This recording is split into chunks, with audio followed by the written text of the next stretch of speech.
What's up, girl? What you going on about? What?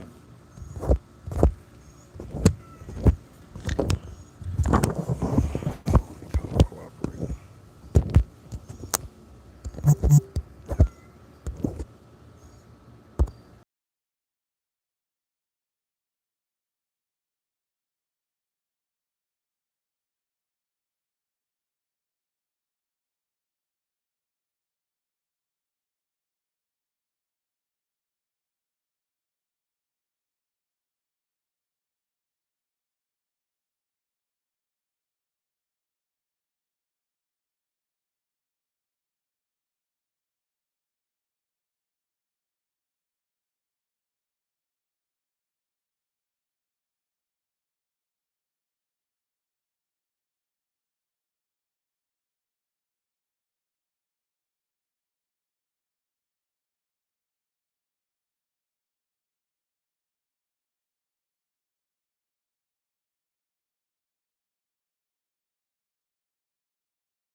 My friends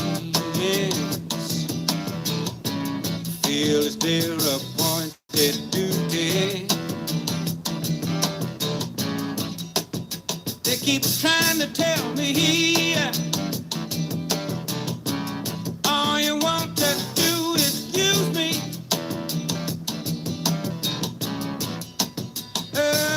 But my answer ain't all that use me stuff. I hear you sing.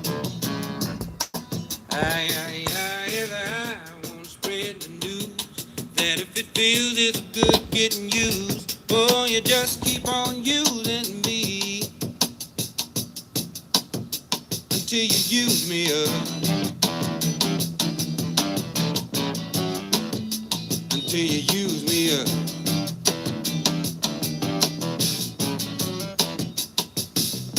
My brother sit me right down and he talked to me. He told me that I ought not to let you just walk on me. And I'm sure he meant well. Yeah, but when our talk was through, I said, brother, if you only knew, you'd wish that you were in my shoes. You just keep on using me until you use me up. Until you use me up.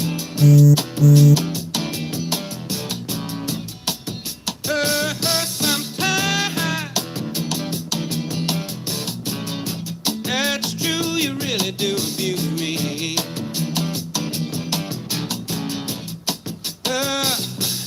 You get me in a crowd of high-class people, and then you act real rude to me. But oh, baby, baby, baby, baby, when you love me, I can't get enough. And I want to spread the news that if it feels it's good getting used, oh, you just keep on using me until you use me up. Until you use me up.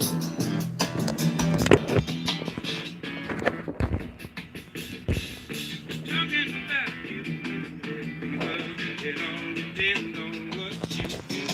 It ain't too bad the way you using me, 'cause I sure am using you to do the things you do. Hey man, say what's up to your boy. Conscious was happening.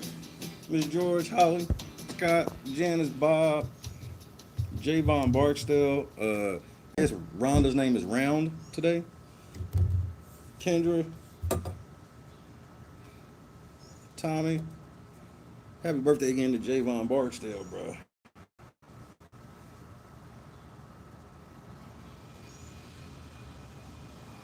You'll see your birthday present soon enough.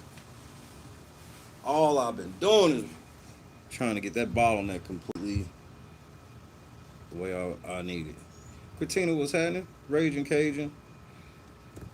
Potato Gaming. Karis Beth. Nigga, don't. Hey, first of all, you need to take some of that bass out your voice. Don't be trying to get tough at the end of your sentences. That shit'll get you to the kitty table, where people don't know their tone. When you don't know your tone, we got a place for you. Jennifer, what's happening? I didn't say nothing. They was calling you Round in the chat. I was like, who the fuck is Round? Oh, y'all all mistype Rhonda? Bet. Javon already gave it to you, bro. You want to know what's crazy about your gift, Javon? I was already doing it, but didn't know it was your gift. Because I was working on it, like, I've been on the back end. You text me. I've been on the back end of your articles, like, nonstop over the last, like, 96 hours. Just tweaking shit. The website was down for like an hour and a half last night. Nigga, I fucked something up and I had to retrace my steps like a motherfucker, dude. I was like, man, I gotta fix this shit before Javon wake up trying to post something. Nah, it felt loud. And all that matters is how I felt. First of all, make sure you pray for Clee and her family. If you would do that as a personal favor.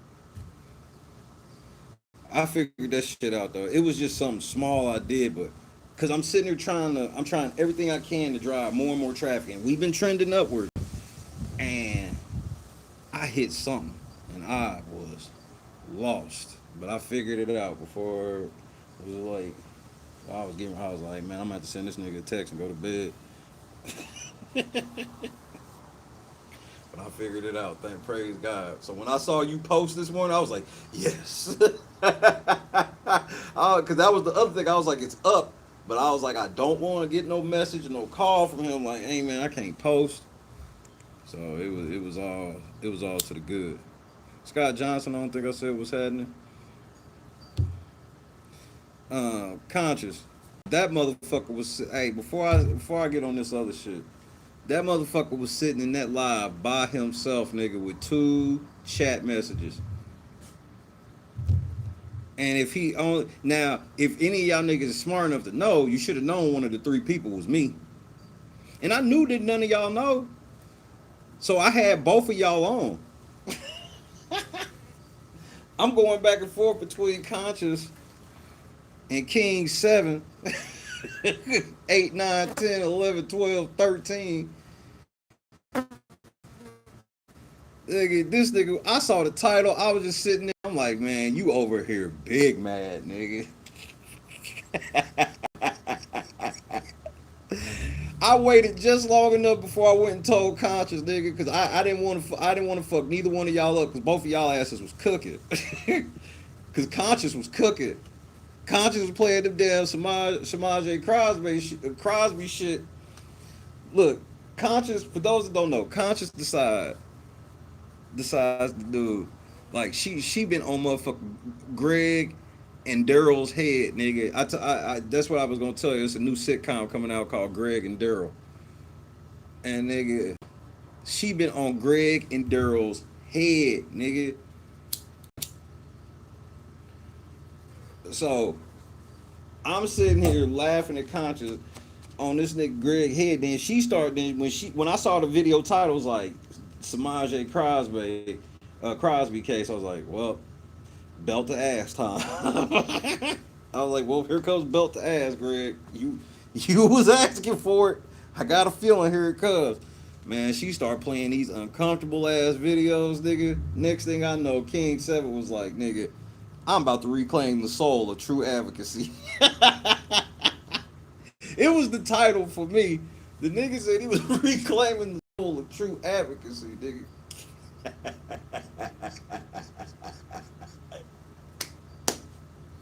nigga, I was in tears. Nigga, I was in tears. So, look, man, it's a whole bunch in the last day. And it's been funny as fuck. And that's why I didn't come on last night at all. I was like, I'm staying all the way out of the way of this. This is too funny for me.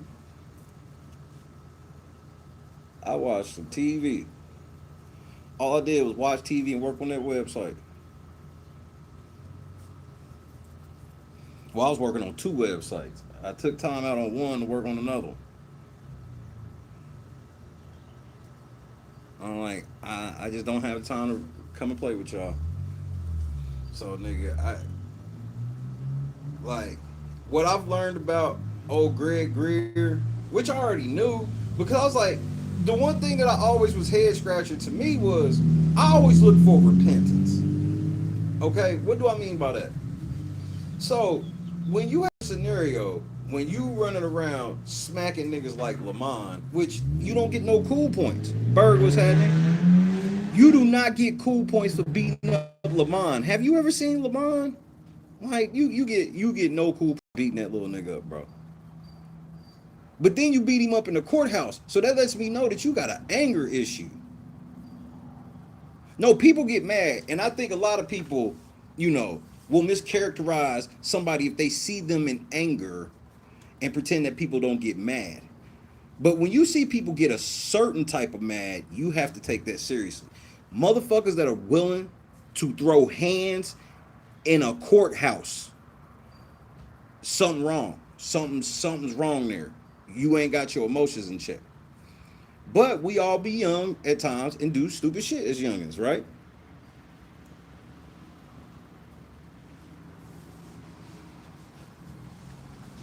How are you trying to act like you some peacekeeper ass nigga? You done beat up Lamont, and you still brag about it to this day, while trying to be like people should call you for peaceful advocacy. You did just like Jed. You done turn around and ban me from Chicago.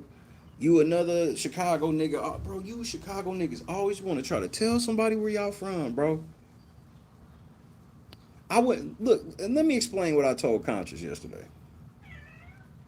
Cause I was just sitting here and I'm just like, this is ridiculous. Well, what's up, Stinky? Trap Lord Ross from England solved more crime in Chicago than Greg and Daryl combined.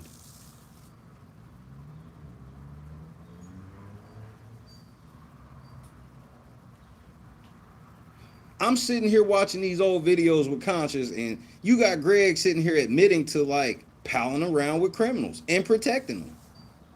Oh, I know who did this, but you know why I can't say? No, because you run with them? That's all I hear. Like,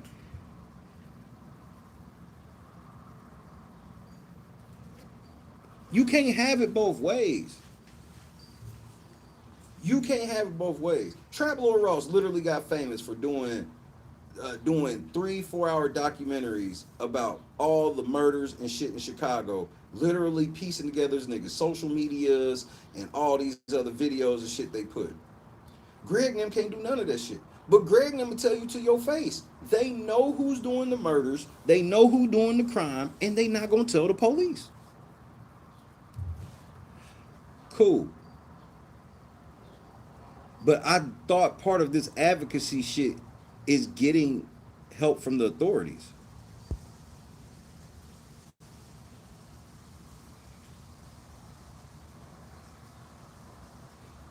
I try to explain this shit. The thing with you, but see, here's my thing.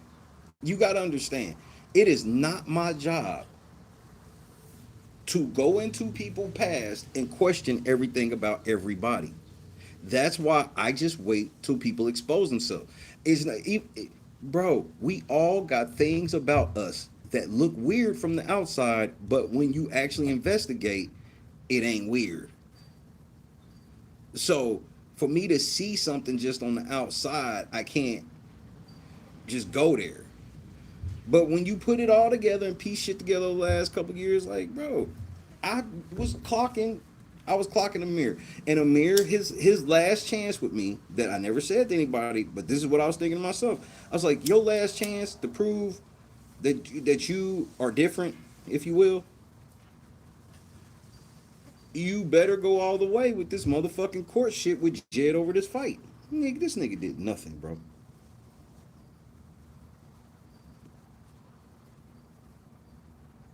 It was like, so did you just let Jed beat you up and you was hoping to just I think he thought he was gonna get popping after that.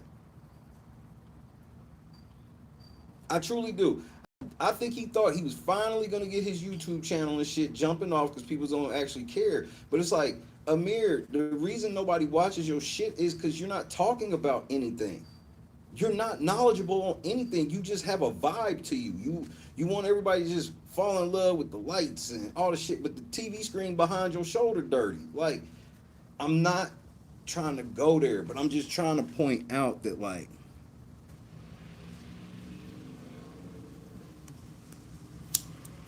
well, I hope somebody caught them Jed lives, because I didn't. I was on vacation. I would like to see those. I'm sure somebody did.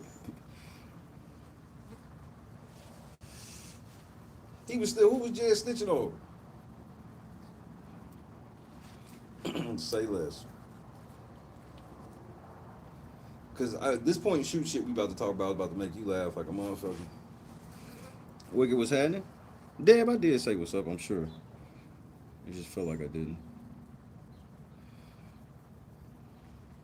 Crazy baby. Sleepyhead.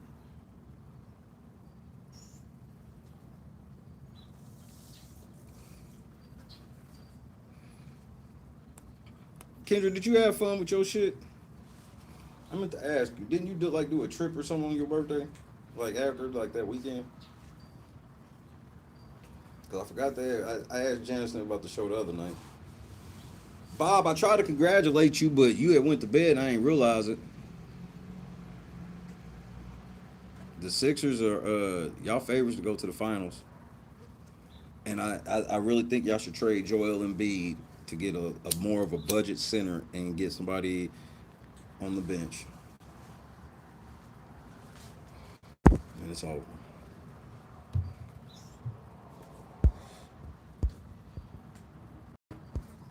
Some dude who jumped out the window while he was looking for while the police was looking for help.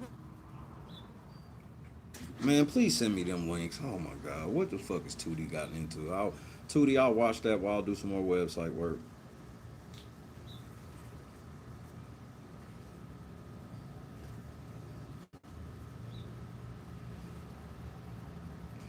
Lefty, Embiid is very unreliable. Embiid is extremely unreliable. Get a reliable center. You can downgrade at center just a little bit and get somebody on the bench.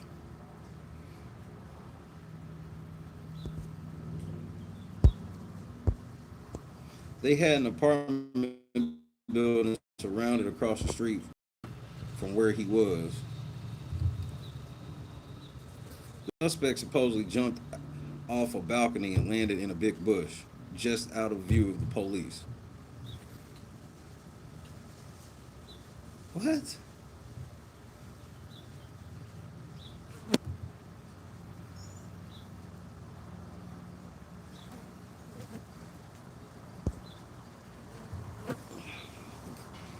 Crack tails.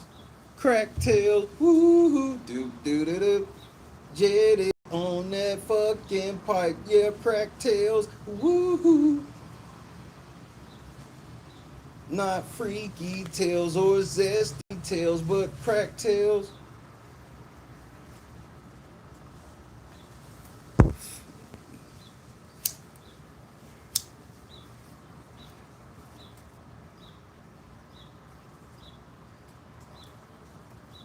Crack tails, nigga.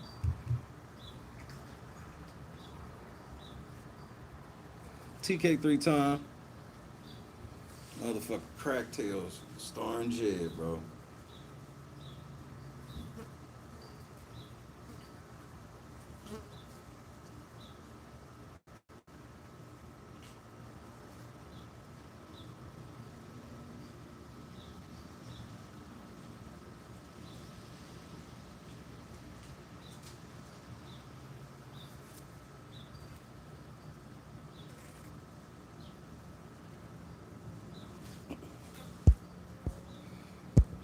No, you do not trade Tyrese Maxey, bro. See you, bro. Y'all Sixer fans, bro. Y'all only y'all be dumb enough to fuck up what y'all got.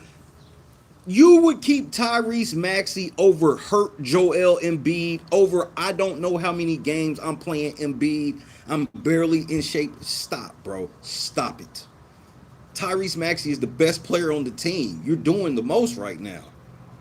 Well, he was the best player. JB's now the best player. Like, what the fuck, bro? Y'all got, bro, that combo.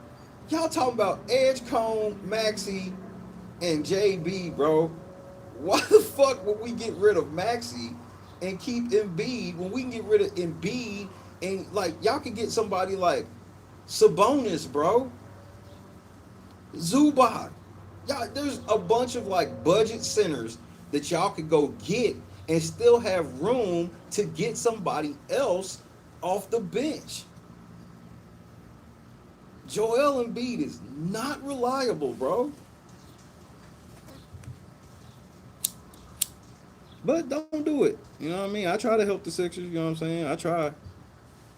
I try to help y'all win a championship, but y'all already talking about getting rid of Tyrese Maxey, bro. Hold on, I'm supposed to be talking about something else. That just threw me off. Yes, they are. Yes, they are. If JB could figure it out with Jason Tatum getting that many touches, yeah, him and Tyrese Maxey are going to be just fine. You be believing the hype about the problem in Boston was Jason Tatum. Jason Tatum is the overrated one. And they've always tried to make JB play the backseat to this nigga because he's the chosen one. He's chosen to be better than motherfucking Jaylen Brown when he's not. He's not.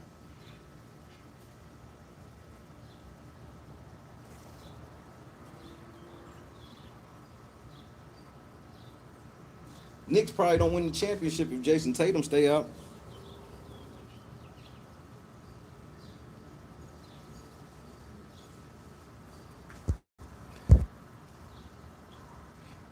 Okay, lefty. But that's the thing. That's why I say Joel Embiid's trade value is enough to. I'm not saying you're gonna get enough. You're not getting Jokic for Joel. Okay.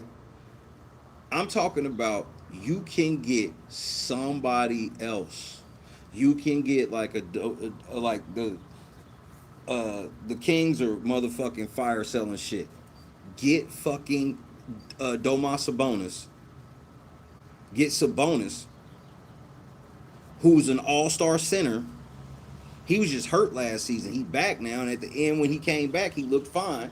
You get a Sabonis, and then you can also maybe get somebody else to come off the bench. If Embiid to Sabonis is not a drop off like that, and you can get another player. If y'all got rid of Paul George and got him gone like that, y'all need JoJo got to go too. Because yeah, that sound good. We know what Joel could be when he show up, but nigga, Joel don't always show up, bro. He's not reliable. I'm talking about y'all need something reliable. Because Jaylen Brown and Tyrese Maxey are reliable. Too early to say on Edgecombe, but he looked good in his first year.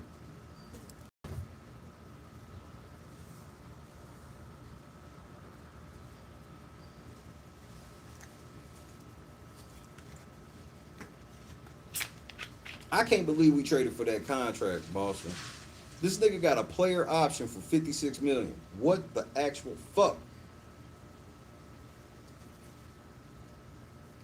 And that's because the Celtics let Kendrick Perkins had the nerve to go on TV and say, this is one of the most shameful days in Celtics history. Man, fuck you. You the reason we traded him for pennies on the dollar. You, Stephen A. Smith, and the rest of you niggas on ESPN, with the help of Jason Tatum, lowered this nigga's value. I don't understand doing that. Then you trade him to a in-conference rival. You then trade him to an in-conference rival.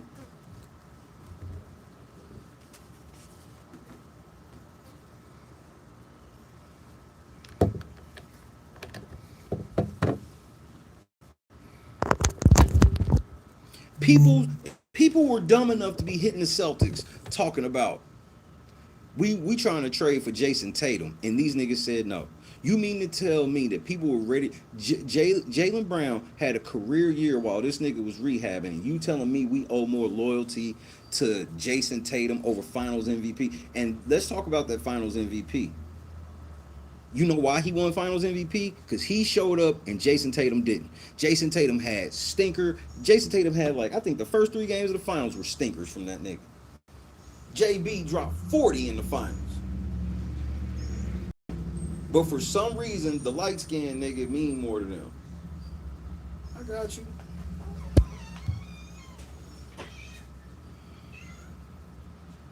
Like, the LeBron shit is made up. They acting like LeBron got options. Ain't nobody calling for this old nigga because he want too much. He ain't trying to go to no team that's not a playoff team, so they're not calling. And the niggas that are in position to win, they know good and damn well he makes their team worse.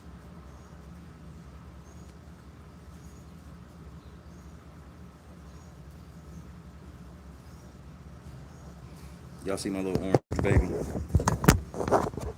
With the fur.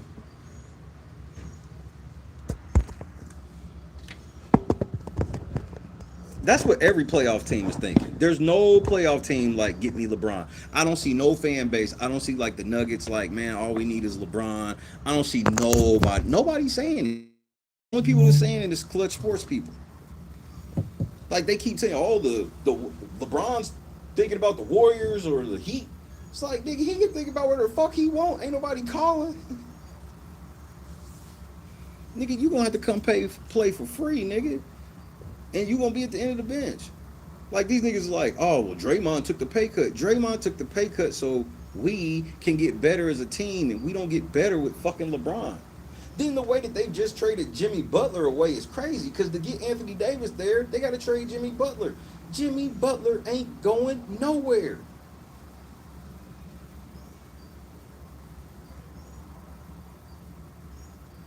This basketball free agency this year is really pissing me off.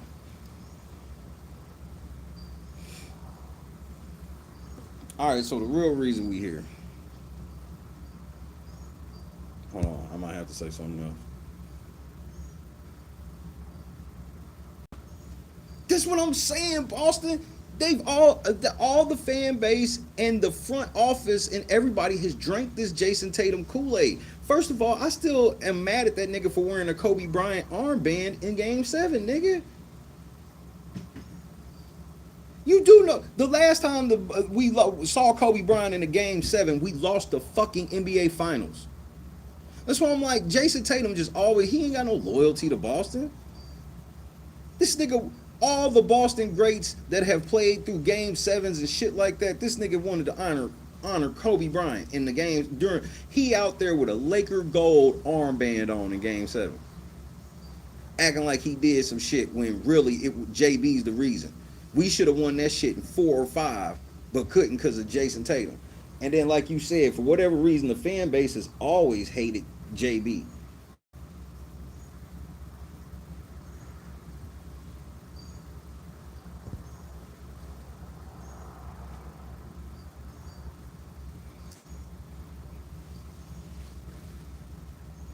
Then this nigga he gonna let ESPN just drum all on him, and then Stephen A. Smith's like, well, that nigga came on motherfucking First Take. He didn't come on your show. And I'm like, nigga, Jason Tatum's a bitch. Bro, yeah, I'm glad you were number 0, nigga, because that's what you are, nigga. You're a fucking bum.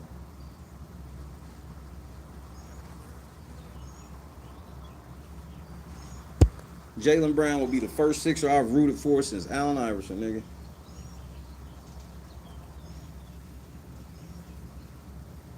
Now, what I was saying.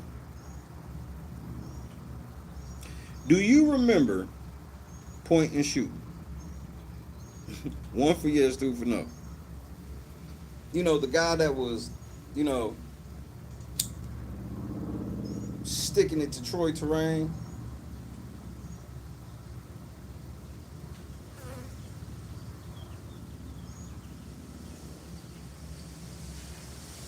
Remember how he used to come over here all the time? He used to come say what's up to everybody. You know, nice, cordial situation.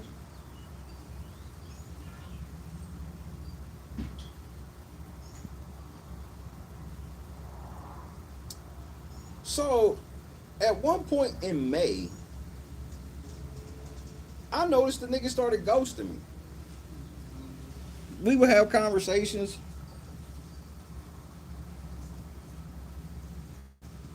And then he wasn't answering the phone no more. He wasn't answering emails no more. I'm like,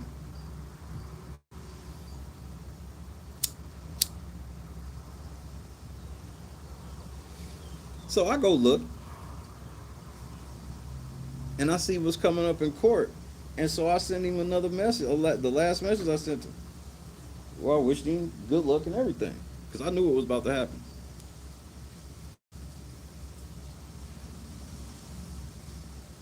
For the record, I think point and shoot is more embarrassed than anything. I can't speak for the man, but that's just my personal assessment. He more embarrassed than anything. Don't you know this nigga done signed to voluntarily dismiss the case and agree that both parties pay for their own lawyers? Nigga, you let Steve Von Dran rip you off, nigga. That nigga Steve Von Dran. Did you do any research on Steve Von Dran, nigga? Steve Von Dran ain't never won a fucking copyright case, nigga.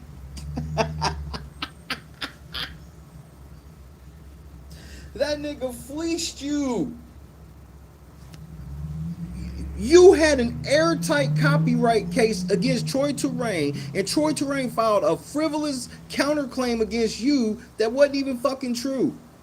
Why the fuck would you ever agree to pay your own lawyer fees? What do? He bleeds you dry, then you ain't no choice. Steve Vondran, bro, you a fucking shyster, my nigga. In my personal opinion. Point and shoot got his ass beat in court by Troy Terrain, nigga. This nigga gave up the fucking case. He gave up his own winning case for no reason and agreed to pay his own fucking attorney fees. How much you charge him, Vondran? Point and shoot ain't uploaded on his main channel in 2 months, bro. Nigga, you literally let this nigga run you out of business, bro. Like, that's crazy to me, bro. Now you just like exclusively whispering about niggas on Patreon. Man, I can't believe you let them niggas punk you like that, bro. That's what I'm like. I think like it's less about just like ghost. The ghost is like a level of embarrassment, nigga. I'd be embarrassed too. I ain't gonna lie.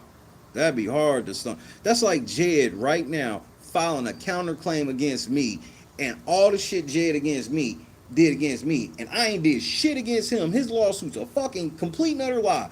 Why the fuck would I ever agree that we just gonna call it even? So now you lost all that fucking revenue. You lost all of that motherfucking revenue. You lost all of that money you spent on a lawyer. And for what? You got nothing. And Troy Terrain get to walk around, beat on his chest like, yep, told that punk ass nigga.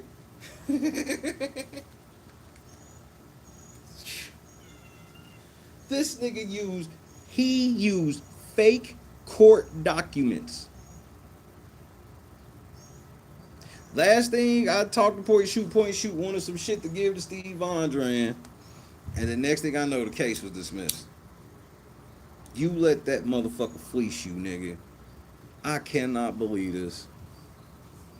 When we get back, I'm gonna put the paperwork on the screen. Like, nigga, I knew. Don't you remember I said something? Do y'all not remember when I kind of took a jab at Point Shoot maybe like a month or so ago? It was because I knew what happened. I'm like, nigga, why you ducking us? You did all that shit. Your last video, you was talking about how you was getting justice and you was fighting this shit and you got the dopest lawyer on the earth, nigga, all of this shit. Now you done dismissed the case. You ain't said nothing to nobody, nigga. You ain't made no video telling nobody nothing. You just ran off on everybody, nigga. You ran off and went, and now you hiding on Patreon. That's crazy, bro. That's crazy work, nigga. Crazy work.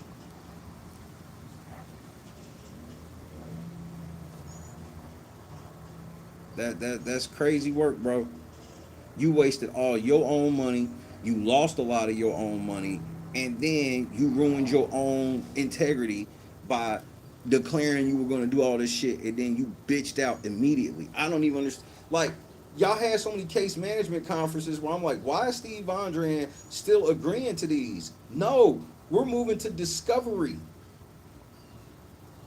But he keeps sitting around talking to people that are insane, trying to get agreements with people that are insane, and the only agreement they can get. And Troy Terrain, of course, he gonna take this shit. Whatever he paid or didn't pay for that lawyer he had, nigga, that wasn't nothing compared to what he owed.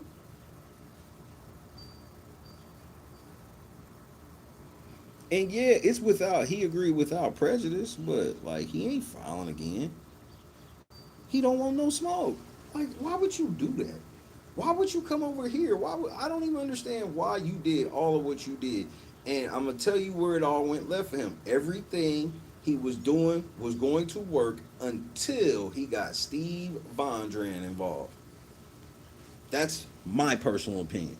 Soon as Steve Vondran got involved, the conversation with him damn near stopped, and then now the shit got dismissed, and the only person who got paid out of this shit is Steve Vondran.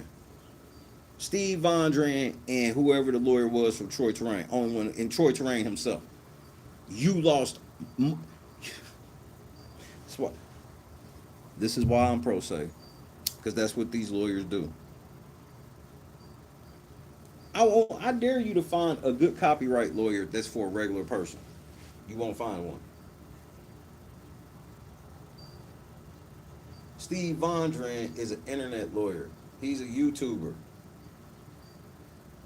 Bro. I listened to this nigga try to explain copyright law and multiple things. I'm like, that's not how that. That's not what the law says, nigga. He get views. You get jammed up. You call him. He don't want to fight, and you gonna end up just paying him. And the best he can get is the other people to agree to drop the lawsuit. So you back at square one. Square one.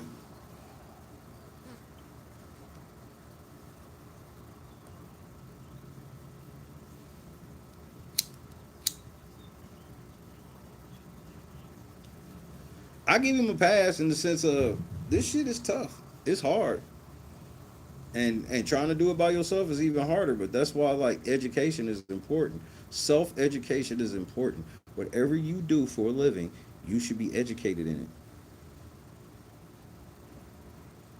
So that way you can know your rights and shit if something goes left.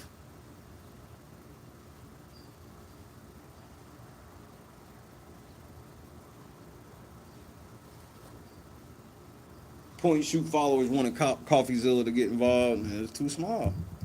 It was too small of an issue. Because CoffeeZilla is another nigga that CoffeeZilla doesn't fix anything. CoffeeZilla is like me, but with a different framing. His framing is utterly gross to me. Like CoffeeZilla wants you to believe like he's like this whistleblower, and he's the one you call when you want to get justice on a scam. He ain't never gotten a single person locked up. He's never testified in a single case. He ain't never showed a single police report he's made. All he does is just react to scam content, which is cool, but it's just weird that people be like, call him for help. And I'm like, how many of the reports has he done and somebody got locked up? Like nobody. I haven't seen a single person locked up because of a CoffeeZilla expose. So that's why my thing with point and shoot was like, you need to go to court, nigga. Like, this is not gonna trying to content war this shit. You just gonna run yourself off the platform.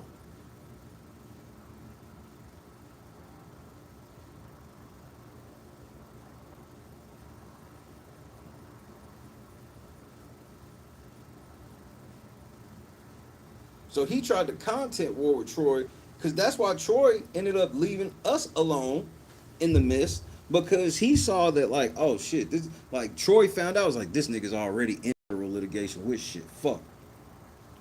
So that's when he tried to quietly do whatever, but he had already, the damage was already done. I was already off the air and had videos removed.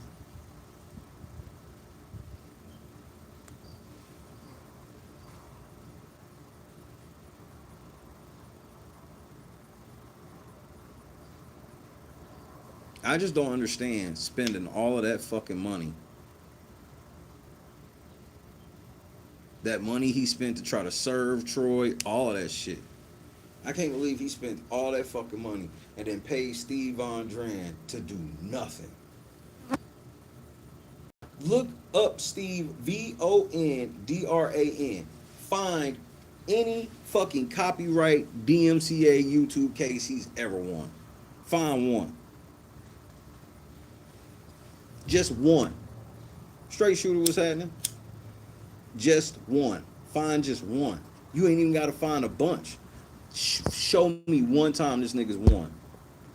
As a matter of fact, on his website, right, on Steve Vondran website, he brags about a $1.7 million settlement, right? Do you think $1.7 million is a good settlement to secure as a lawyer? One for yes, two for no. $1.7 million.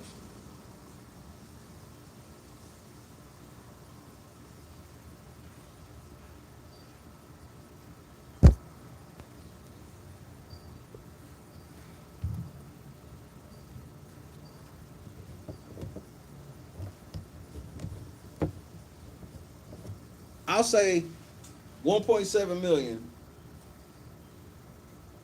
ain't a lot in comparison, but on its own merit, that's a decent amount to like secure as a settlement.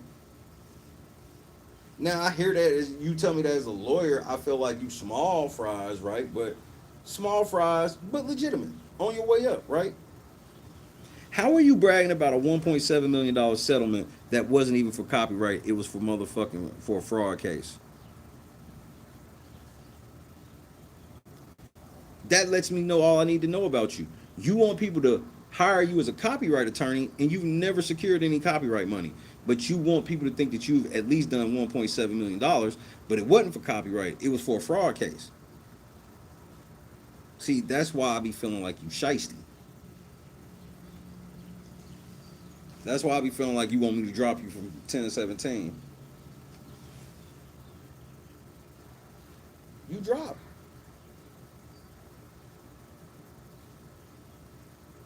That's just shady to me.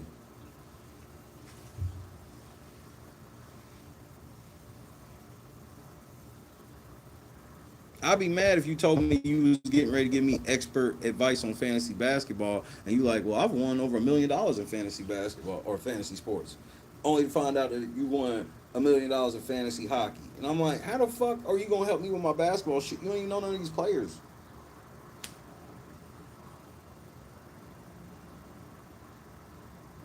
He claims to be a copyright. So for the record, Bob, he claims to be a copyright attorney, a top tier copyright attorney, but he only brags about the only funds he's ever secured is from a fraud case. But he don't tell you that you have to kind of dig under to find it. You see what I'm saying? So I would be going to him looking for copyright expertise, and it's like you don't even have any.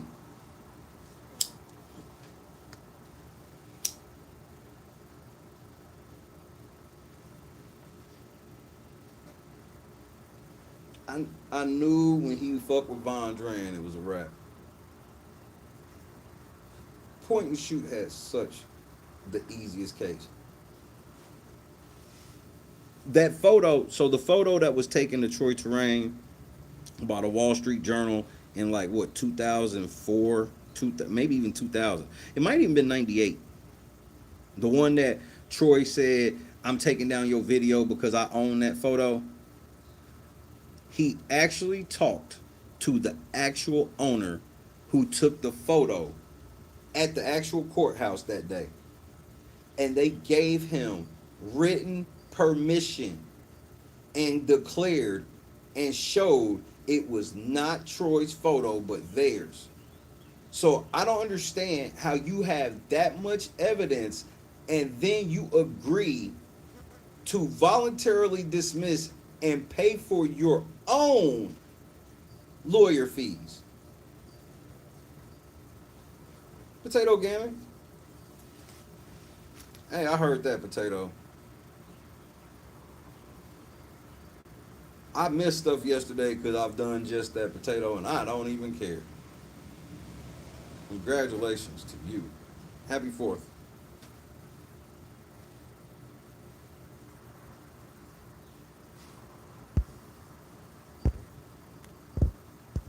So, I ain't mad at point and shoot. I ain't got no heat, no smoke for him. It's sad. I actually feel sorry for him because he got fleeced. He trusted Steve Von Dran, and Von Dran didn't deliver. The best thing he got out of the deal was without prejudice, so that way he can file the shit again if he want. But I hope he learned the lesson of learn this fucking law and sue Troy by yourself. Because even if Troy got a lawyer, the thing that people don't understand is like, I know it's intimidating to go up against this other lawyer or whatever, but the other lawyers can't go at you like you're a lawyer. The law says so. Remember, Jed was just complaining about that. Like, oh, but you pro se, but then they more liberal with the rules with you. Yeah, that's what the law states. The law states that judges cannot be as tight on their scrutiny with you as if you're a lawyer, if you go pro se.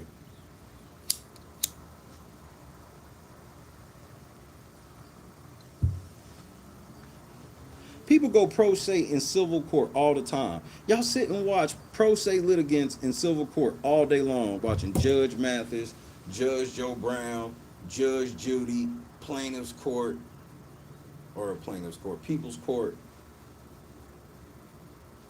You understand that's what that is, don't you? That's pro se litigants going to civil court. So it's not as daunting as people be wanting it to be. It's daunting in my case because of who the defendant is. In your case, the defendant was fucking Troy Terrain. You didn't need no damn Steve Vondran, who wasn't gonna do shit no way.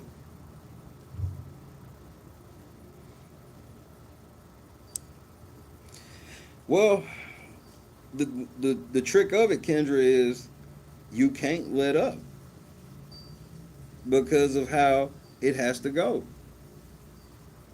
Consequences is coming for Troy and everybody. It's just sad that it's just me that has to do it by myself. And when I say by myself, I'm speaking in regards of me as LNC, we all one. So us by ourselves. Because, you know, BJ and all these, bro, I had sent the case to a couple of legal YouTubers and niggas ain't did shit. And not going to. You know why? Because it's not a big enough deal. But see, once it become a big enough deal, like for example, let's say, Clee, we praying for you. Clean the cup one time.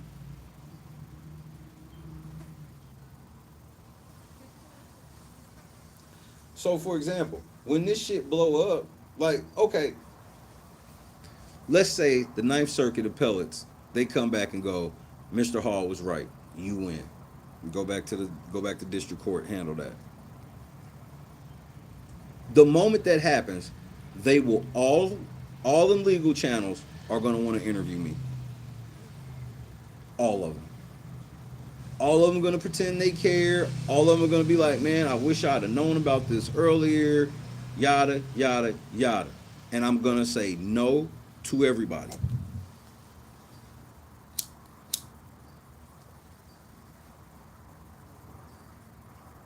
Like, BJ, she'll hit me first. All these people she'll hit me first. Because she'll feel like, hey, well, I was in your chat. Like, I remember hearing, but I didn't know that. Nah, the answer is no. The answer is no. Because that's what's going to happen. I'm telling you. I'm just telling y'all that's what's going to happen. As soon as this case gets to a certain juncture, then them niggas is going to want to do interviews. Everybody's going to want to report on the case. Because it's a landmark fucking case. Think about that girl that just won. The one that was like, and she was a John Doe. She was a John Doe or a Jane Doe. Remember that? That just won because she was able to prove that, like, they do have the algorithm in a way to make it addicting and all of that shit. None of y'all niggas had ever heard of that bitch until when? The day she won. Then it was plastered everywhere. And then they couldn't hunt her down. Why? Because she was a Jane Doe.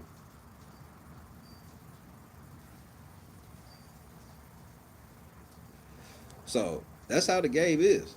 Niggas don't. It's not a lot of niggas, especially on YouTube. YouTube is a trend game. So that's why we have streams where it's like, damn, Shay reported on this. Y'all seen this. Tell the truth. Okay. When there's not Dalton or Jed and shit, especially if you was here before all that, right? Tell the truth. Would I not report on shit long before the hype cycle? When I report on something, I'll put it to you. This is the way you can know from like a behind the scenes type of thing as a YouTuber. So if I'm using SEO shit to try to help me, if I'm talking about something that nobody else is talking about, it's gonna be all red numbers. What color? If those are all red numbers, what colors do you think that you hoping to have? If red or bad, what's the good color? I just gotta make sure that we at least understand that much. Like, Red knows what you mean.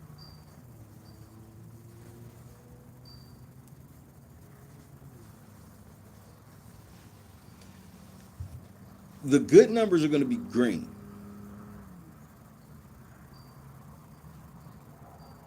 But to get the numbers to be green, it has to already be in motion.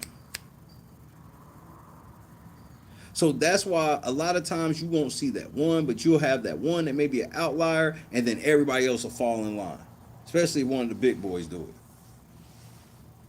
You got some motherfuckers as YouTubers that sit around waiting for others to upload so they can know what to talk about. There's people that'll put their title in and then the number will come up red and they like, well shit, I can't talk about this because it ain't gonna recommend it because ain't nobody talking about it.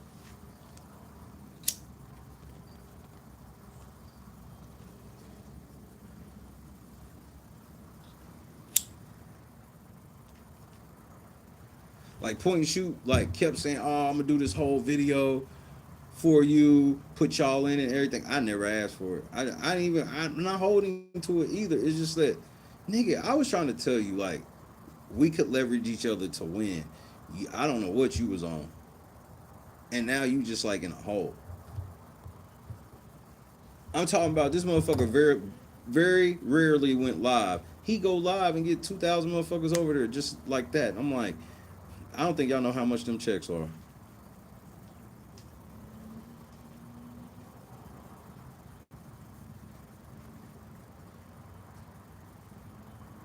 If I did all the streams I've done and like the streams I regularly do in 30 days, and it was 2,000 people in here, my check would probably be about it'd probably be like 30 bands.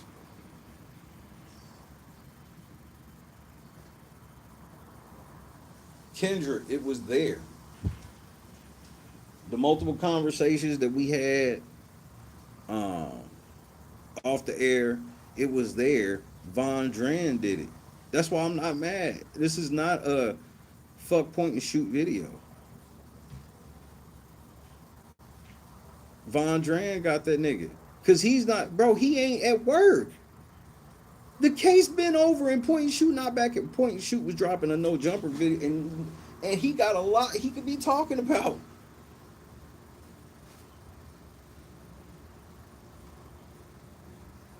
And he we talking about Point and Shoot passing up $20,000-$30,000 checks.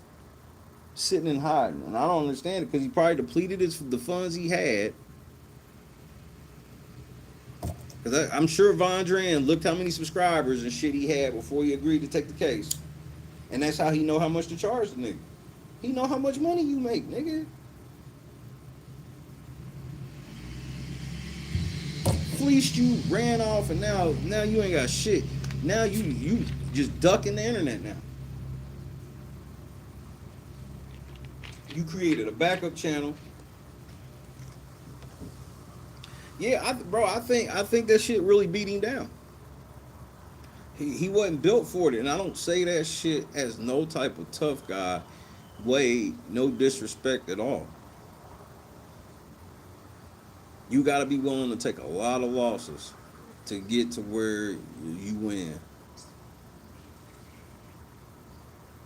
God told me to trust him to take the losses, so that was the mission for me.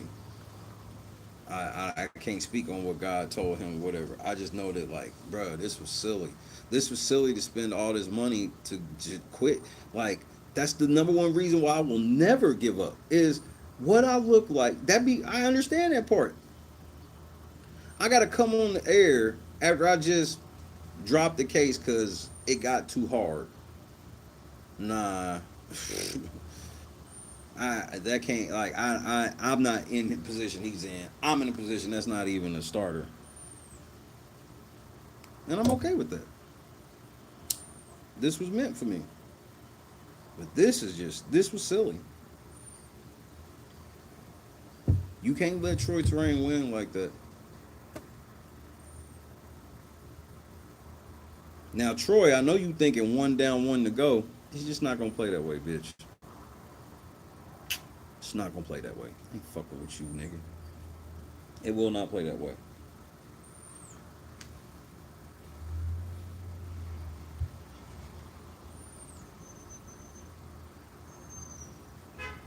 Um, and message for King 8675309. Um, I'm still waiting on your paperwork too. And you can send that waiver of service and I will sign it. You ain't gotta waste that money. King 8675309.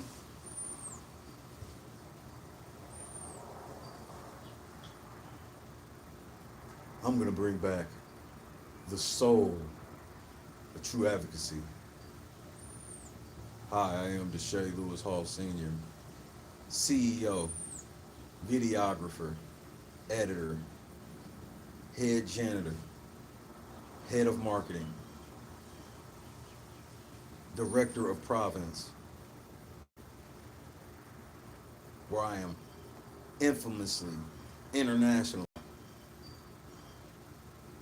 influenced everyone.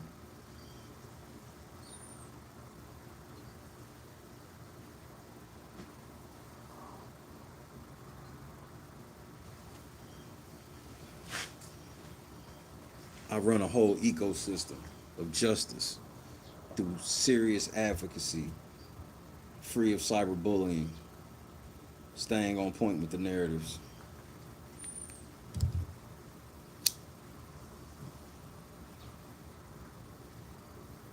Nigga, your streams have just about the same nutritional value as corn.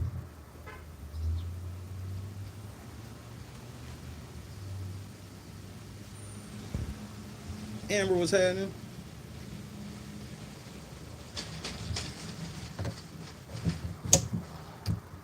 I think we're gonna do Big Brother rewatch on Sunday.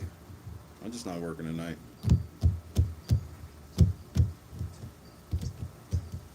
He didn't say cease and desist, did he?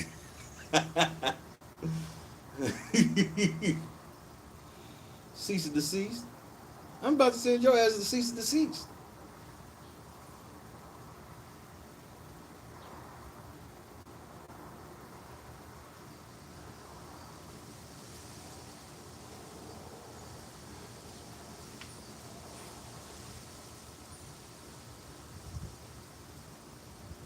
I've done a lot of little legal shit behind the scenes. I would tell y'all about it, but people listening. And of course I'm lying. More than likely, probably. Yep, I'm lying. That's what I do.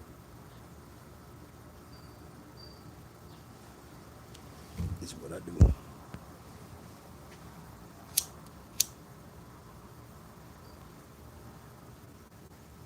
King 8675309.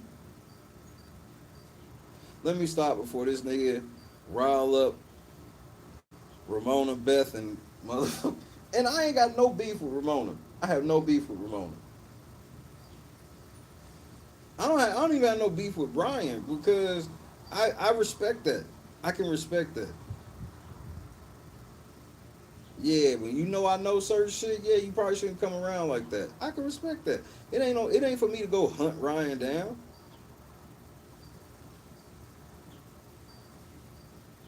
But Amir and Beth, keep that same energy. Just I'm waiting on the court papers.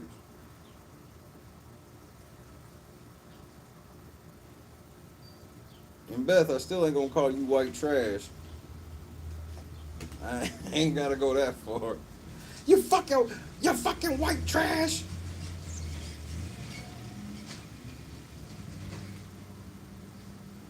By the grace of God, them Buffarillas didn't. I thought them Buffarillas was about to get on her ass.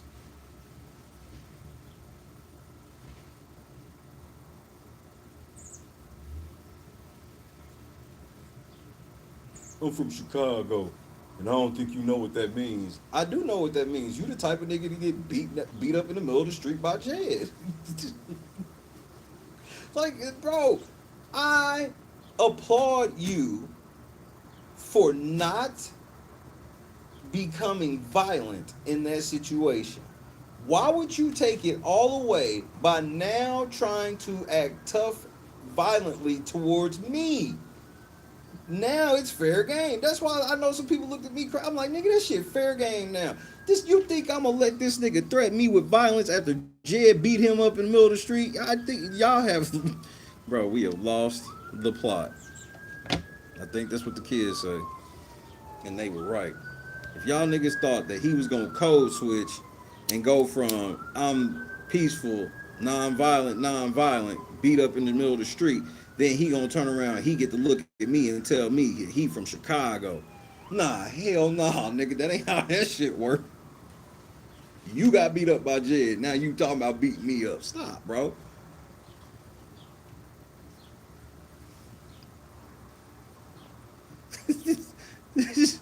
I could, that shit, bro. When I heard that shit, it fucked me up. When that nigga started with the Chicago threats, I'm like, nigga, that's not even how. For so y'all know, the real niggas in Chicago don't even talk like that. You end up finding out after they do some shit.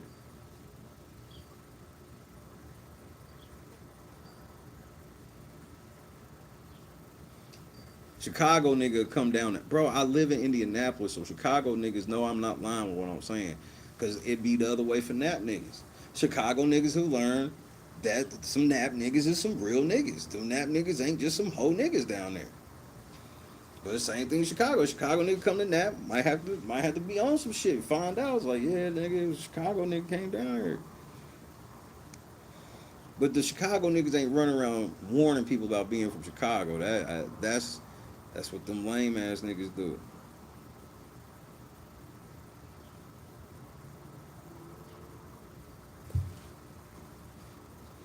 Rule number 5: so unoriginal. Soon as they hit me with that, and I just be and I didn't run the streets of Indianapolis. I know how tough they are. That's why I stayed up out of them. But y'all say that shit like there ain't, bro. There's white boys terrorizing neighborhoods in Montana and Wyoming and shit, bro. South Dakota. Bro, you can just get on Google and you can learn about all these little white boy gangs where they doing real drilling. That is real shit and it ain't nothing but white people out in them motherfuckers. So the whole thing of like, that's just weird to be an advocate. You claim you an advocate against violence and shit, but you want to use that same violence as a level of bravado for yourself. Does that make sense to you? What I'm saying? Like, how are you like, man? I'm out here trying to get justice and trying to cut the gun violence and shit down, but then that same violence you want to use as a badge of honor to intimidate somebody. That's why I can't be intimidated by that. That Chicago talk shit, that's some real shit. It's just not real for you. You ain't on none of that shit. So stop. You niggas can't even walk around Chicago, nigga. I proved that already. I got more footage of me walking around Chicago than all of y'all combined. How is this? Driving around in the car, on live, all this shit. Did nobody pull up and kill me? Why? Because I stay out of shit. Chicago is a world famous city. You know how many people go in and out of Chicago all the fucking time without shit happening? Because they stay out of shit. That's how you go, bro. I done drove, bro, St. Louis, nigga.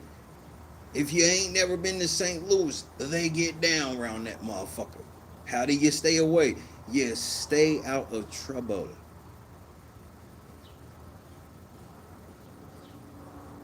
Yes, as an innocent bystander, you can always be hit. But where are you bystander? I'm just trying to teach you how to stay alive. If you need me to be politically correct or shit, I ain't. That's not really my forte. Can't blame the victim. It's in it. Where were you bystander? Because that matters. Yes, you can be hit as a true innocent bystander in situations. But to act like it's anywhere near the same percentage as actively being engaged in some shit is crazy. But it's just weird. It's like me sitting here advocating for women, and I'm advocating for women like, you know, rape victims and all of this shit, right? And you know, men are misogynists, right? But then I get into it with somebody on the air and start talking about how many bitches I fuck. He doesn't realize that's what that look like. That shit. That's what all that looks like to me.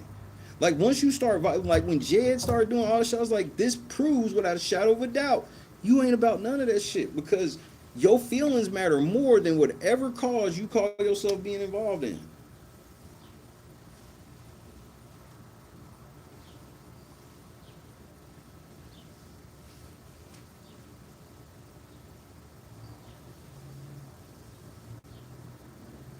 Y'all all come, bro. Y'all all look like y'all used to beef on the short bus, nigga. That's how I come across, bro. Jed retarded, Amir retarded. That's how this shit come across to me. Y'all niggas used to argue on the short bus. This nigga, bro, I'm sitting here watching these videos of Conscious. Nigga, Greg sitting there, his head shaped like the ace of spade, nigga. I ain't never seen a grown man head shaped like a spade. That shit had me in tears.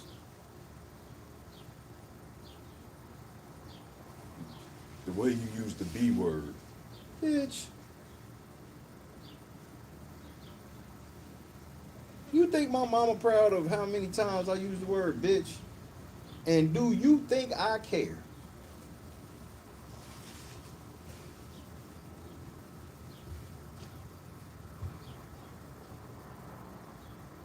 Were you acting bitchy? That's what I learned.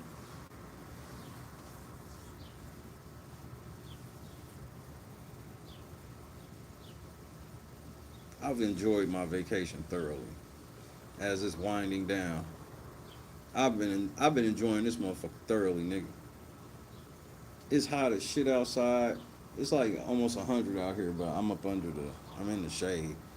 It's the benefit. That's why the cats are always on the covered porch. This is where it's cold, nigga.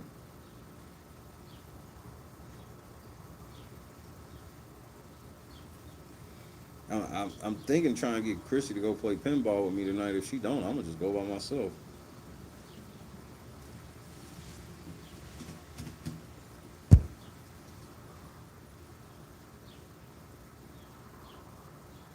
Son of a spade.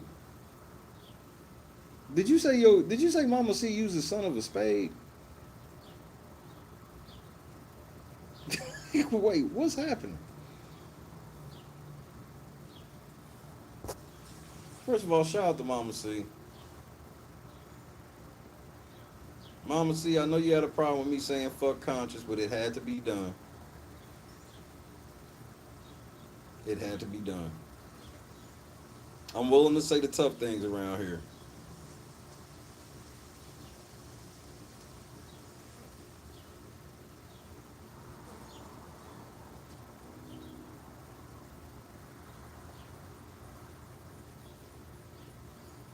And then this nigga be AI, bro. When that nigga put that AI picture up of himself minus 80 pounds, bro. If you using AI to lose weight, hey nigga, you down bad. Did y'all see that? Y'all saw that picture, didn't y'all? Did you see that picture of him? He had the collar on, the bishop collar, and he was doing one of them 90s R&B poses.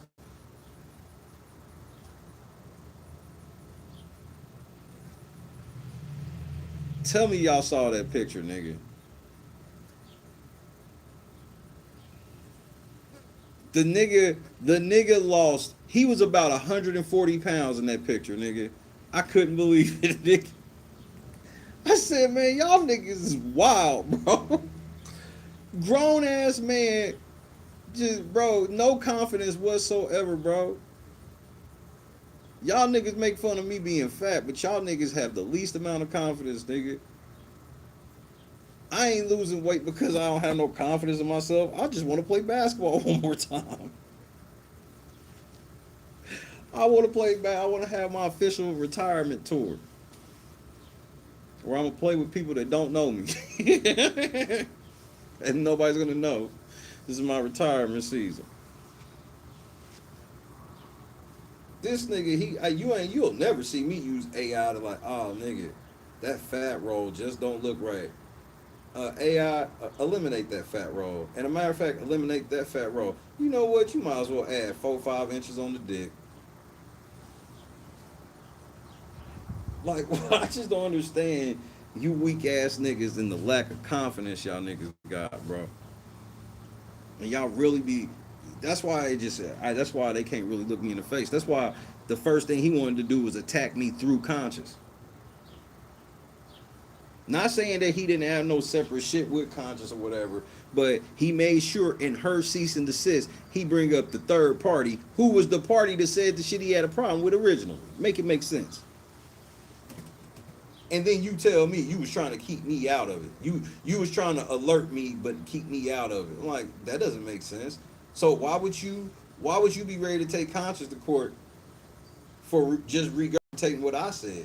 But you said, like, I'm like, conscious can use that in her case. Well, the person I got it from, he's on record saying that nigga can have a pass. Case dismissed.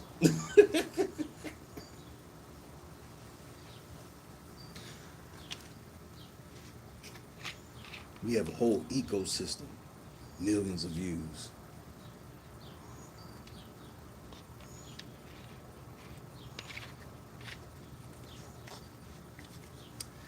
I wouldn't. I wouldn't quit. But you know what I wouldn't do? I wouldn't act like we prestige worldwide. Why? That's what that remind me of. The way he be hyping this shit up, it reminds me of.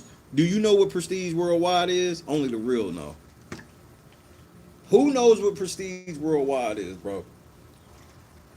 One for yes, two for no, bro. Who knows what prestige worldwide is, nigga? See, Lefty know what time it is, nigga. That's what his shit sound like. It sound like the prestige worldwide, motherfucker, prestige entertainment worldwide promo without boats and hoes. At least they spent all the bread to get boats and hoes. He just did the part where he walked up with the little radio. Hey everybody, it's your boy Mirror, King 7. Prestige worldwide, why?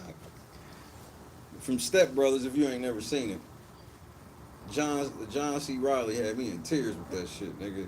Boats and Hoes is one of the most legendary movie songs. I was literally playing that shit in the club after I heard it. Downloaded it, was playing that bitch in the club. That's what I was famous for. I was famous for playing. I would play weird songs and shit you would probably just hear on a movie or some shit.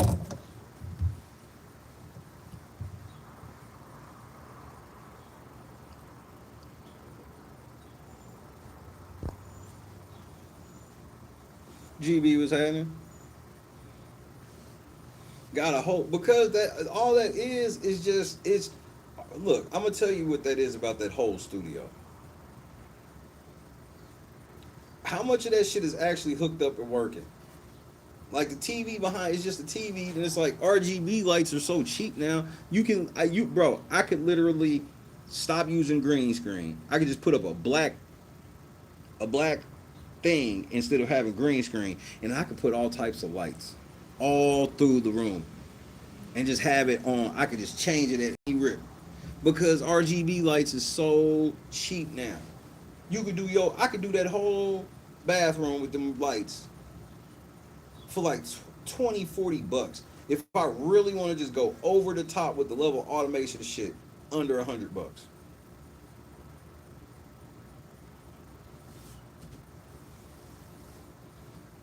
And that's how a lot of people be making their equipment and shit seem like it's more than what it is lighting. Orly was having. But it's just like, why do these advocates do that? I don't understand why they always gotta try to make themselves be more than what they are. And it's always like this, they leading with the resume of just their clout chasing antics. It's never really a true accomplishments. It was like somebody died and I spoke at their thing. Okay. You do know that people speak at shit when people die all the time, right?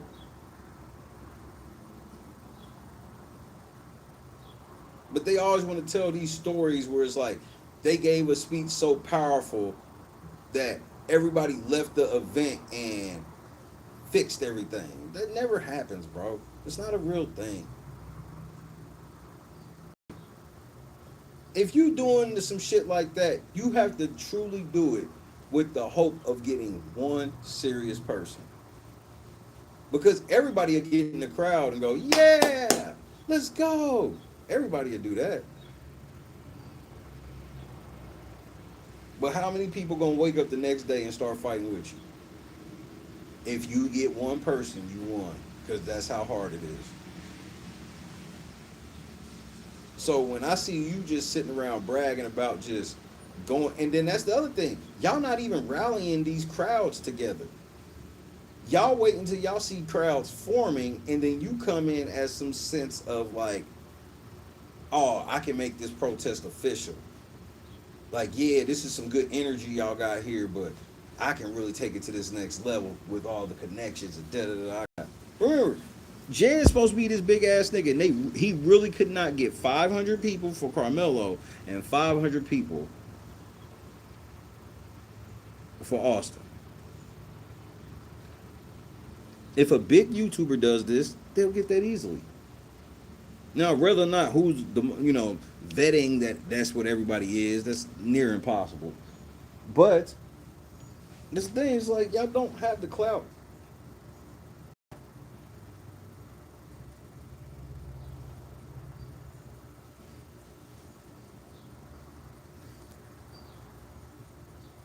So it's just weird where it's like when people are asking questions about your track record, then it's like you do a whole 2 hour live where you just like patting yourself on the back while not answering any of the questions.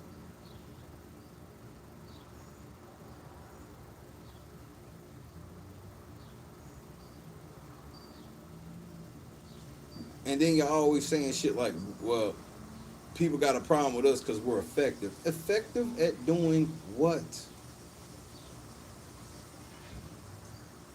What would you say you do here? Effective at doing what?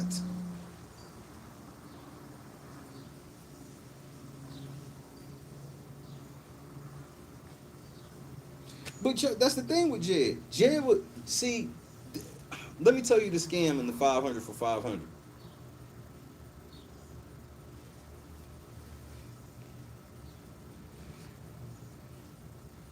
Y'all do understand that Jed was complaining about it wasn't that many people signing up for the Austin side, which why would they when he doesn't talk?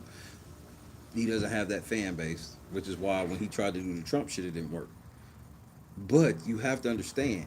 Let's say he had got 500 people for Austin and only like 15 people for Carmelo.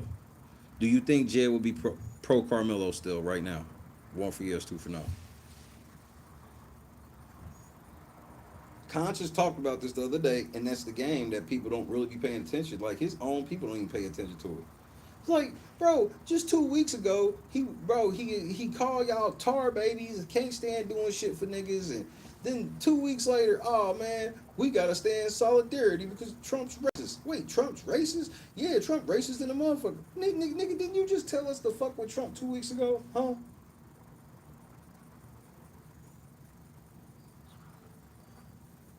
If he would have got everybody and everybody was pro Metcalf, he'd be sitting on this motherfucker talking about that nigga's guilty. After I did the research, after me and my team, we did all the research and everything, we figured out that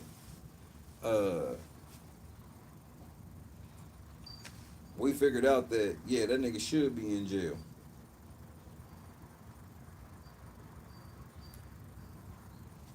Charleston White did the same shit. When everybody publicly started turning on Carmelo family, Charleston White came up out of nowhere. It was like, oh yeah, nigga, I don't fuck with the family no more. Yeah, they ain't doing it the right way. This, that, and the third. Then he tried to slide over there with the Metcalfs, and that nigga went in on motherfucking Charleston White. So then Charleston White wanted to just do that shit. Because, bro, Jed's the same way. Lana was having it.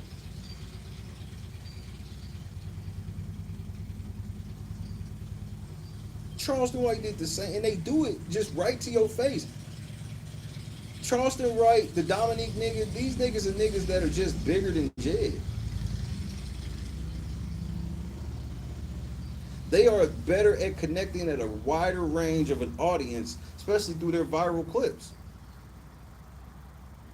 But that's why Jed, he don't understand why it don't work for him. And it's like it don't work for you because you're of no importance. You're not ever connected to anything. You sitting around talking to people like Shay, and you got yourself in lawsuits and shit with people like Shay, Conscious, Berg, all these people who ain't got 100,000 subscribers combined. You put all of us together that Jed be fucking with. We don't even have 50. Charleston White would never stop for any shit I say about him. That's the difference.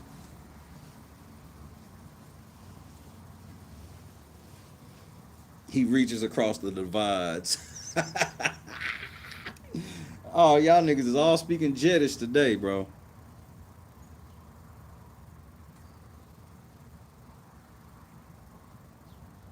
And Jed got a weird mix. Like Charleston White has, he will say a lot of shit that's true, even though he don't really believe it like that. Charleston White in the interview said something that I don't think he understood what he was saying. But what I've learned with these niggas is the people that like them, they don't care what they admit to. Charleston White killed a motherfucker in the middle of a parking lot and then snitched on his homies. And people, and I'm supposed to take him as some authority. Charleston White admitted that he just wakes up in the morning, gets on his phone, and he see what the most trending topic is, and he just goes and says the opposite thing about it.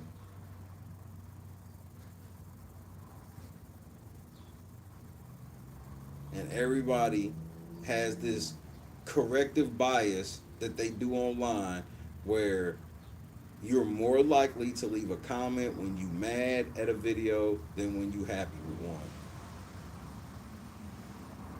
This is the truth, and this is the truth with the majority of y'all are more likely to leave a comment when you mad versus when you not. So that's what be giving people like Charleston White power. Cause then there's platforms that go, I don't give a fuck what my comments say. As long as people over here watching the video and reacted to it, I'll get the bag. So that's why people like Say Cheese and all these motherfuckers that have niggas all on there saying the most ridiculous ass shit and not really pushing back on it. That's why some shit like this are happening in Charleston White to go do 4 or 5 interviews, $20,000-$30,000 a piece. Why? Because everybody gonna watch it. Everybody gonna get in the comments with something to say. Charleston White ain't gonna read now one of them comments.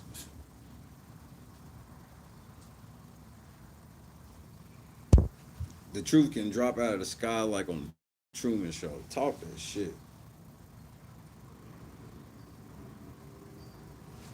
So that's why yes, there could be ways that it could be depressing in a sense as a content creator to be faced with that shit, but when you confident in who you are and what you do, then you let the shit fall how it's gonna fall.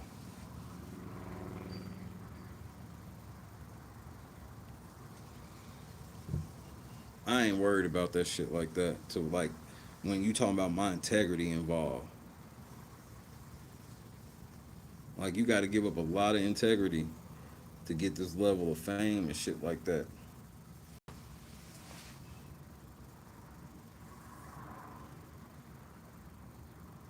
But that's why we moving towards getting off the platform. By the end of Big Brother, trying to put this plan in place. Because it just doesn't make sense. Why would I be splitting money with my abuser at this point? But everything's a process. I understand it more. It keeps me from crashing out, pushing too hard.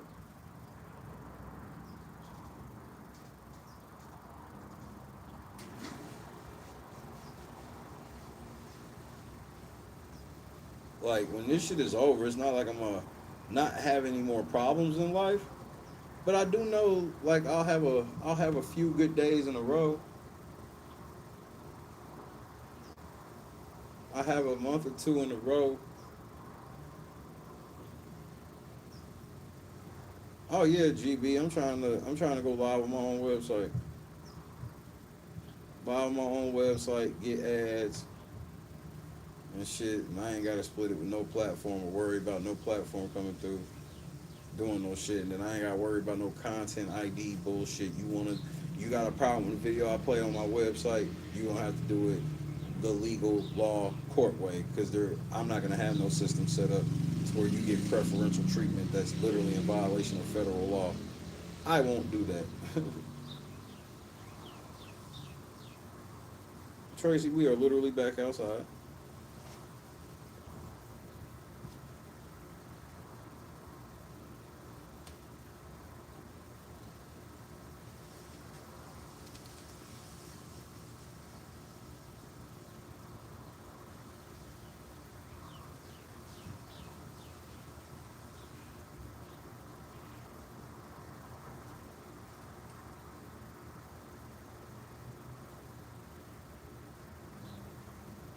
Took a lot of L's in this shit. That's why I just sit back looking at Greg like, bro, you don't even understand. Like, nigga, it would just be another notch in the belt.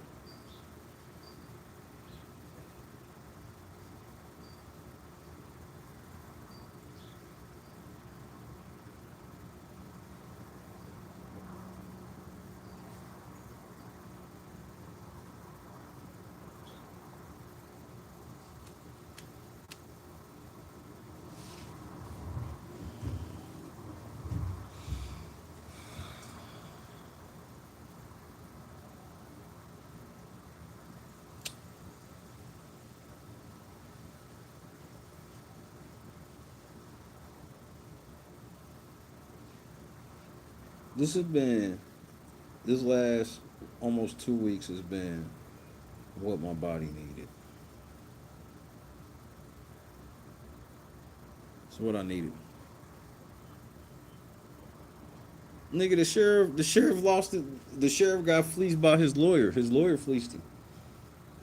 So for those that are getting here late, thinking that we possibly have beef, like, yeah, I'm disappointed in how he did it, and him not answering the phone and shit no more. But like, I truly feel a lot of it is embarrassment, and I don't say that shit like to be confrontation. It's just like he got fleeced by that lawyer. That lawyer lied to him.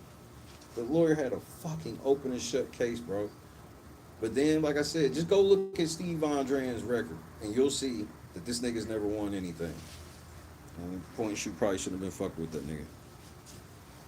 Let me grab something, because I'm going to smoke one more blunt with y'all. I'm going back to vacation. I did show y'all my bowling balls. I need to get another bag. I mean, you can't beat that. Both them balls in that bag for $50. It's just that that bag is broken, like the handle, to where you could roll it, because it has wheels on it. But you can't roll the wheels. So let me grab the kitty some food. Yeah, I got you, baby. Yeah, I'll be right back.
hungry, babies?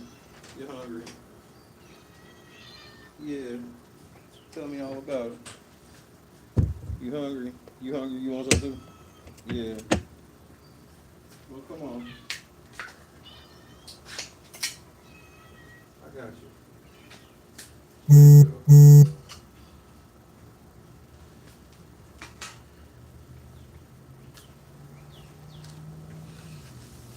All right, I'm black.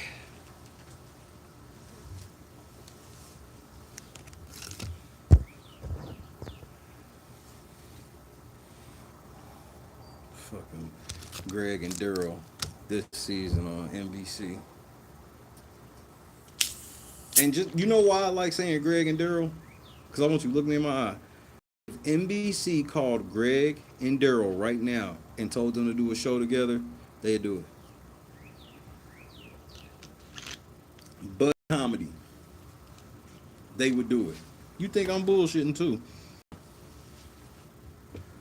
They do it. They hit Amir. Amir, we want you to drop that lawsuit. You gonna drop that lawsuit. Jed, you gonna drop yours, and we gonna give y'all $1,000 an episode to film the TV show Greg and Daryl. Nigga, on everything I love, they gonna do it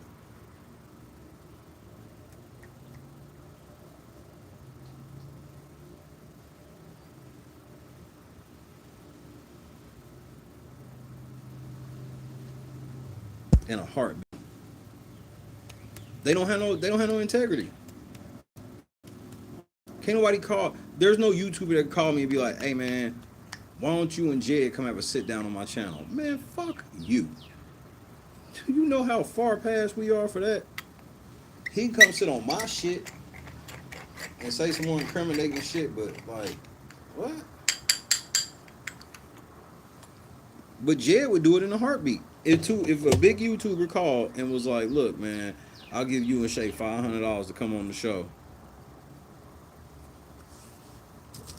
Jed would be like, "Shit, I'm with that."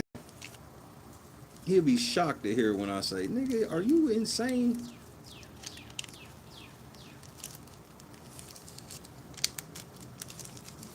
Yeah, that's all they would do to have a disagreement about is who get to make the theme song. KS or King 7. Who's making the theme song?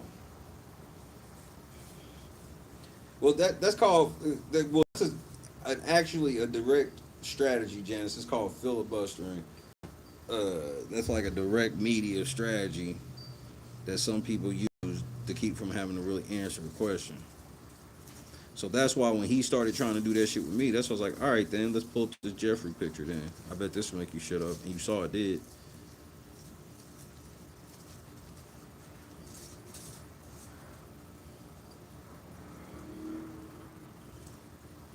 That's why that nigga was just waiting for something he could say, aha, you disqualified, I'm gone.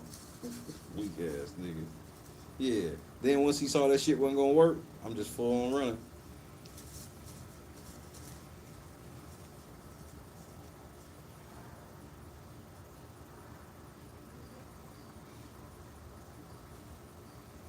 Let's start with the facts, because you're moving a little fast here. I remember when he said that, I was like, well, it's Jeffrey time. Stop. Jeffrey time. Boom, boom. Boom, boom. Boom, boom, boom, boom. Boom, boom. Boom, boom. Jeffrey time. Dum, dum, dum, dum, dum, dum, dum, dum, dum, dum, dum.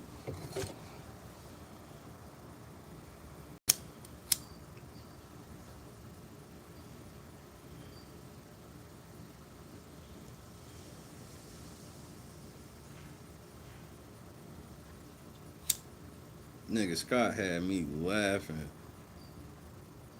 when that nigga when that nigga was saying Hammer yesterday, nigga. Y'all niggas is characters, bro. It's wild to watch.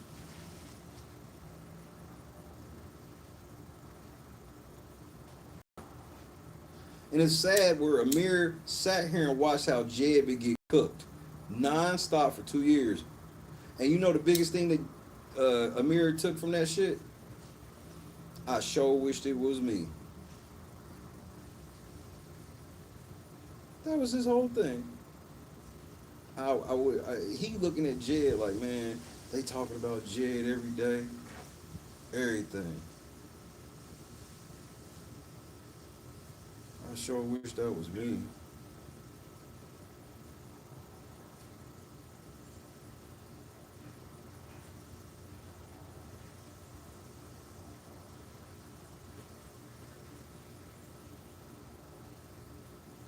He didn't learn shit from everything Jed went through, and it's clear because for him to be making these errors and shit like that, going at people this far into it, it just shows how stupid he is. Like that's the one thing when Jed would talk about how stupid he feels he is. I'm like, I do feel Jed smarter than Greg.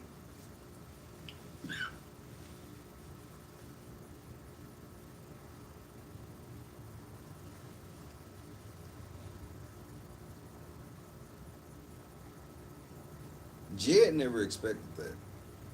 That's why he bragged so hard. He was real. He was legit scared to fight Greg. But then when he saw Greg just let him pummel him like that, like you don't believe that Jed was surprised? Go watch the championship belt video.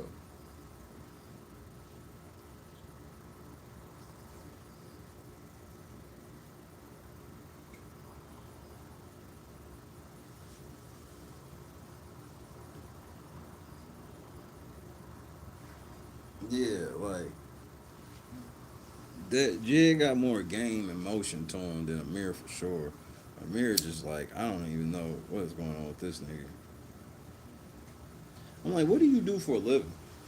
Like, why are y'all so secretive with what y'all do for a living? That's the other thing. Why do activists don't want people to know what they do for a living? This is like supposed to be a question you are able to ask somebody you've never met before within the first 5 questions. And these niggas never want to answer. Hey man, so what do you do for a living? Hey man, hey. You don't need to know. That's what dope dealers say. Don't worry about what I do for a living. What?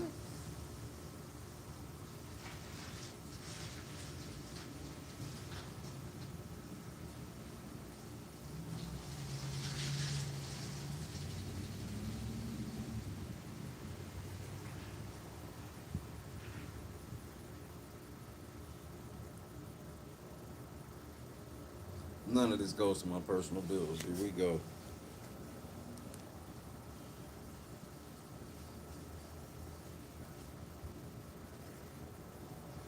And the other thing I always find rich with them niggas, there's never anybody to vouch. So there's never like any like testimonials. We wasn't getting no justice. Greg and Daryl came and now we got justice. It's never that.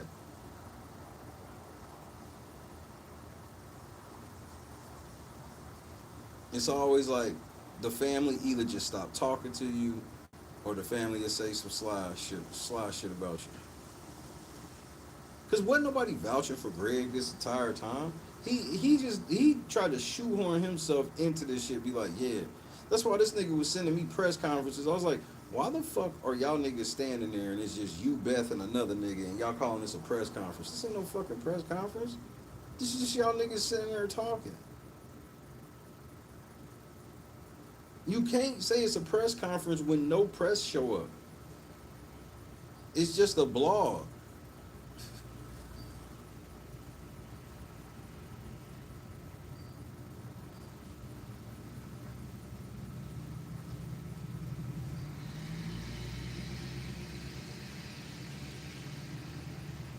Nigga, Greg and Daryl coming this fall.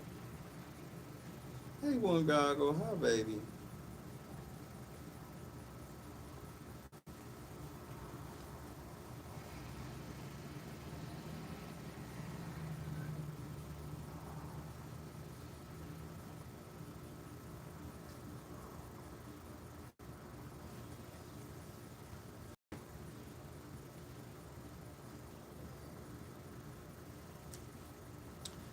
Either y'all gonna get it right or y'all won't.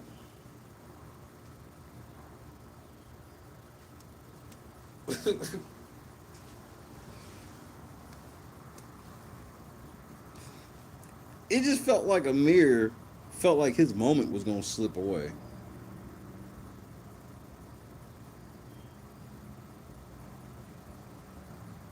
Cause like when I keep backtracking to the 911 shit, it just blows my fucking mind. Like, why would you hit me saying that? And then you lied. You do a whole string telling me to stay in my lane when my lane was in my fucking tub smoking a blunt. I'll never forget. I was literally sitting there smoking a blunt watching Conscious.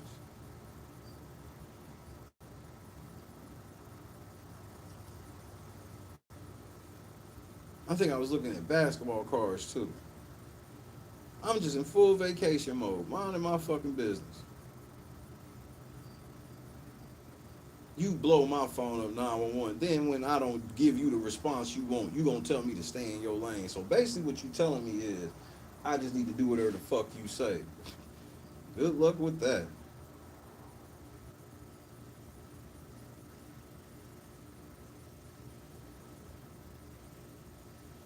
This nigga want me to think that he gonna actually sue me when he afraid of me. Yeah, right.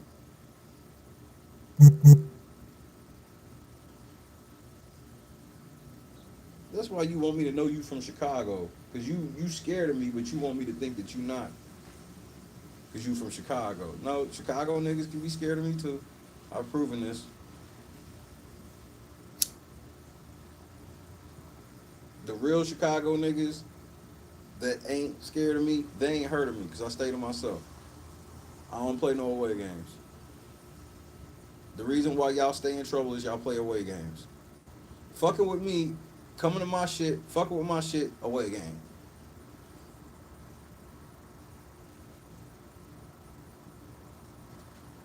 You 911 me from a whole nother state to help you with Jed when you a global influencer. Can somebody make this make sense?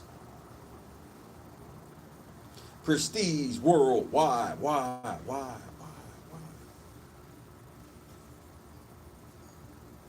I got all the influence in the world. Who am I gonna call? Shay. Fuck, he ain't picking up. I guess let's call somebody else. Nah, we just gotta keep calling Shay. I know I got global influence. This is a job for Shay.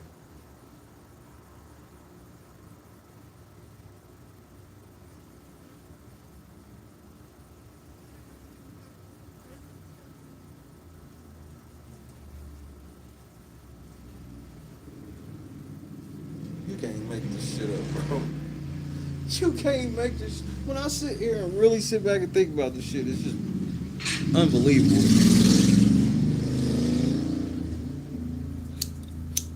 I think both. We're gonna go with both, Bob.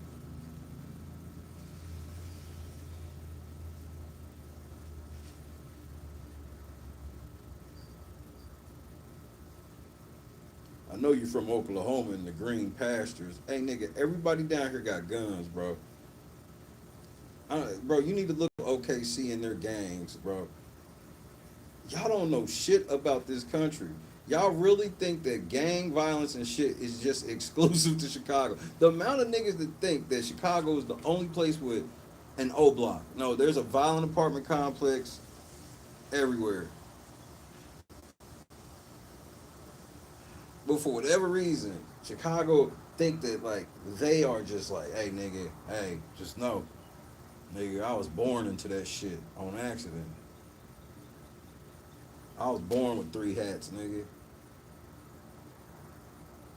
Mama got 10 hats, daddy got 10 hats, nigga. We drop and move around here. I'm from Chicago. It's in my blood.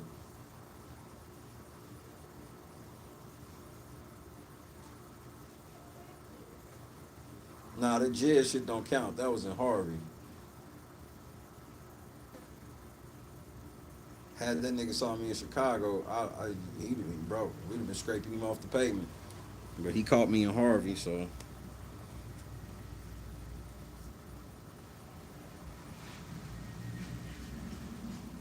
I don't think so. I know Amir said in custody. It's one of those in every major city, because that's just kind of how metropolitan works. So I laugh when when niggas act like I'm supposed to be scared because they think that I live in a city that is so perfect. Like, hey, while you live in your perfect city, just know the nigga. No, nigga, I worry about gun violence everywhere I go. I worry about gangs and shit everywhere I go. I don't think when I leave Chicago I'm now safe. The fuck? I'm just as safe in Chicago as I am anywhere else. Because everywhere got places where you probably shouldn't be, and places where it's safer to go than others. Breakthrough six is up. Y'all so damn annoying with that. Somebody.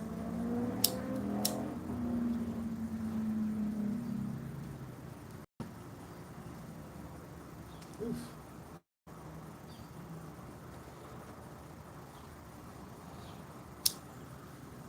Clerical work has not been boring at all. It's actually been fun. It's been pretty fun. Making a lot of changes that we ain't made in a long time. So it's like, that's fun. Just evolving is fun to me. I appreciate, the old and everything, but strive to get better.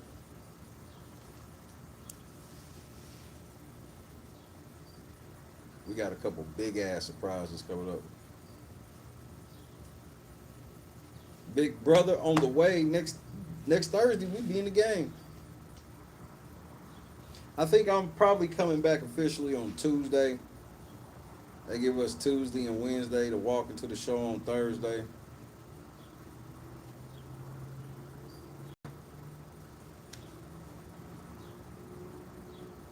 Because I'm not doing this extra free promotion for CBS. They ain't pay us.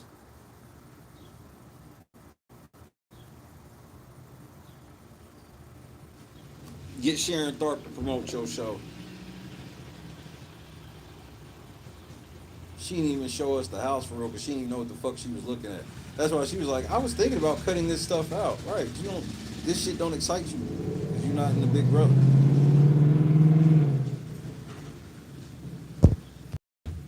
Your Paramount subscription ran out. Oh, hell no. I'm lucky I got Walmart Plus, which gives you Paramount Plus for free.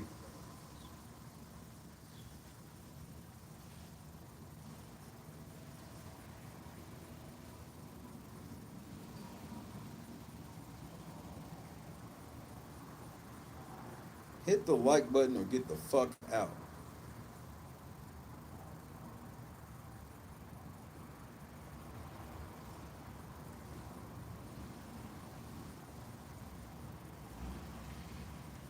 Yep. If you got Walmart Plus, then you got Paramount Plus. Yeah, but at least with Paramount Plus, I can watch the episodes live. You can't watch the episodes live with Pluto. That's more what it's about for me than anything is watching the episodes live because the feeds are so fucking embarrassingly curated now. It's like annoying.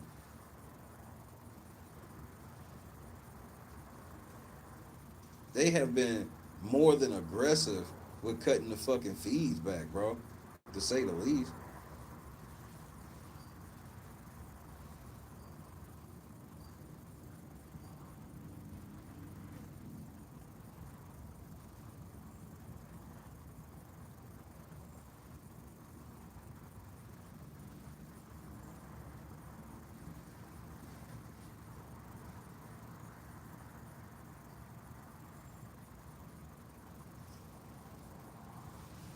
Well, that's the thing. Well, that's what we're gonna look at Sunday. We're gonna watch a lot of exciting feed moments. You know, yeah, I'll peek into an episode here and there if we need to, but like I want to look at feed moments because they cut it all down. They don't let them have alcohol so they can loosen up a bit. None of this shit. They get alcohol like once a season. I'm not saying that they need to be drunk. But it's okay for them to have a drink.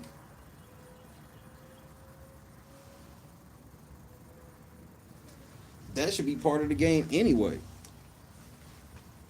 Can you stay off that juice?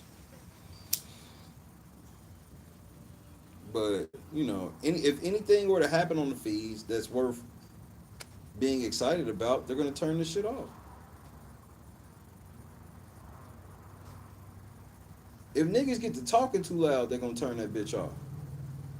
They don't want. So that's why the feeds are just like. That's why I was just saying the other night when I'm talking about like y'all want to try to get the kids, but y'all trying to get the younger kid, the younger generation with like these weak ass feeds where I'm like, they watch live streams where it be going down. People be fucked up off drugs, drunk as fuck, passing out, sleeping, and then it be Big Brother style too, cause they be sleeping on the stream and everything.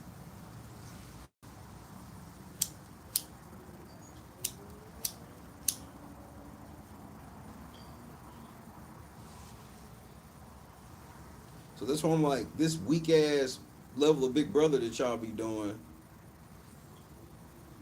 where y'all got these niggas, they can't fight, argue, you know, you don't even get people in there that want to like be with each other, because y'all just basically get real overly masculine chicks and fucking y'all get like one feminine chick and she'll want to be with like one dude possibly if they even give her one dude to want to be with.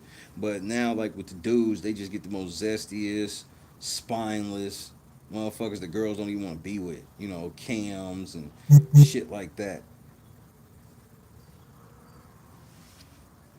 Yeah, Cam ain't like the ugly dude that can't get no chick, but he lame as fuck. Don't know girls like that.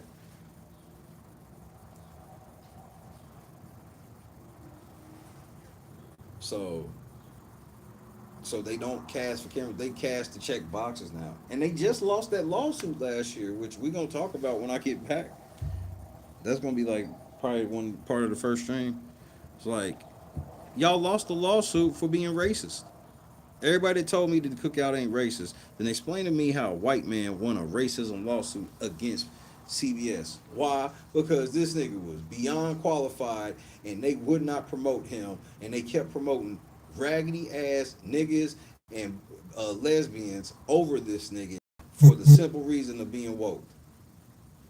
Like he was able to prove, like they had to settle with him because he was able to prove easily, like these motherfuckers weren't qualified in comparison to him.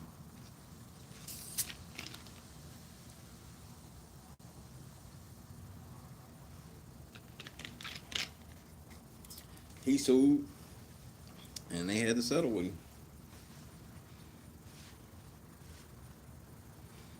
And he got them to settle within a year. Cause like it was, I don't know what they were thinking, being like, we just gonna make it be 50% by POC, and I'm like, that sounds good, but you thinking that they doing that out of the pool of qualified people? No, they're gonna put unqualified people in them spots so they can have power over them, use them how they want, get that token checkbox, and underpay them.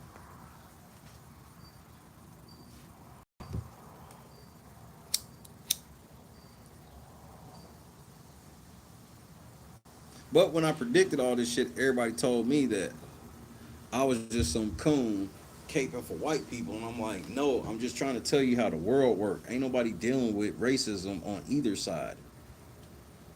Black people ain't dealing with racist white people, and white people ain't dealing with racist black people, bro.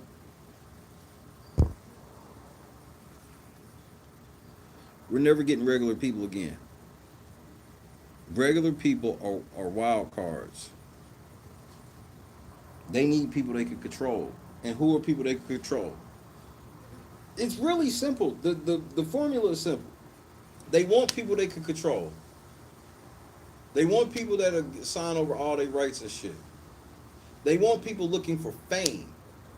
Why? Because CBS is CBS. So when you work for Big Brother, you can always dangle something in front of you after the fact.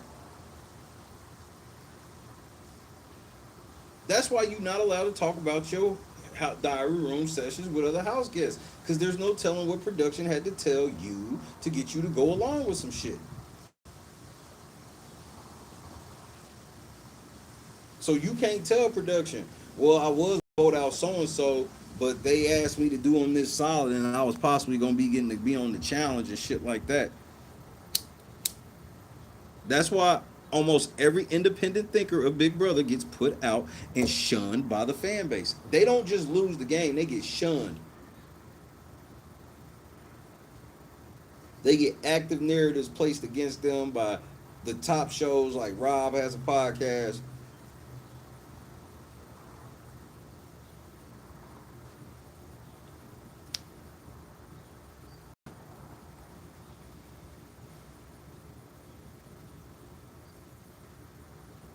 Yeah, but them fan votes ain't real. I laugh at everybody on the channel. Every year, y'all vote for that shit. I laugh. It's funny to me. I've read I'm not reading them no more. I read the terms of service on the air in full like 3 years in a row. I was like, I ain't reading this shit no more. That's when I started getting in my hole. It is not my job to convince people of shit. Tell motherfuckers what you know, let it rock from there. They put in the terms of service that they got a million reasons they could change your vote.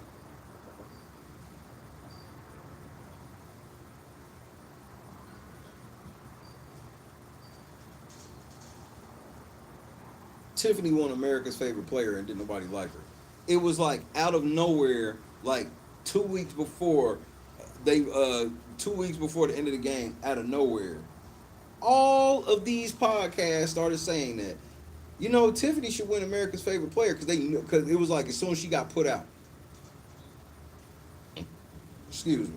As soon as Tiffany got put out of the game, all of a sudden, it was this massive America's favorite player push when it was like she was not America's favorite player.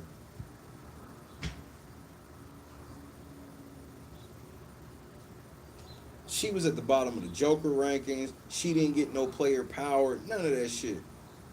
Then magically was like, oh, Tiffany's the most. And that was because they tried, when they found out the fan base wanted Tiffany to win over Xavier, CBS wanted Xavier to win because Xavier was obviously the safer winner, uh, looks wise than Tiffany, the ratchet ass whore who's a single mother that don't give a fuck about her son and went and got fake titties. Like, yeah, they rather get behind Xavier, who's gonna say all the right shit until he gets on the challenge and crash out. But why did Xavier say that shit that was totally out of character for him? They told him to say it. That's why it didn't sound that. I'm still rich, y'all broke, and y'all are stupid. That's why it sounded so fucking retarded what he said. Because that wasn't him. They wanted him to go to a place that he really can't go to like that, as you could hear. So they have you play these narratives, and then they promise you that you're going to get on. Then you get out of the house, and then you find out they don't fuck with you at all. All these house guests are saying shit, they not coming to rescue you, and then all of a sudden your phone don't ring. Oh, the challenge comes around, you ain't getting called. Amazing Race comes around, you ain't getting called. But you under contract for 2 years. And an NDA where you can't say shit.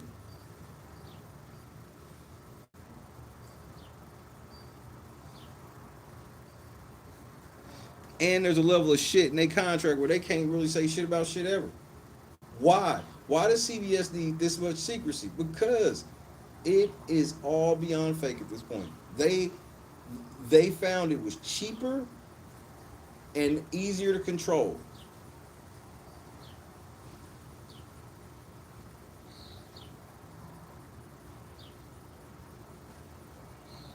They would never cast anybody like Russell now. They probably wouldn't even cast nobody like Jeff now, to be honest with you. Like the real manly men, the men that'll pull up on a girl and say some shit, they ain't doing this shit.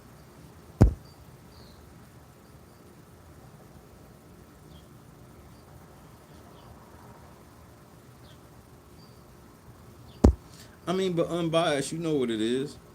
I mean, you got Ashley stupid ass talking about if they bring in returning house guests back in the house, I hope they bring back Mickey. Why would she say this? I told y'all she's stupid as fuck, and this is the bitch that y'all was trying to convince me was this motherfucking reverse mastermind.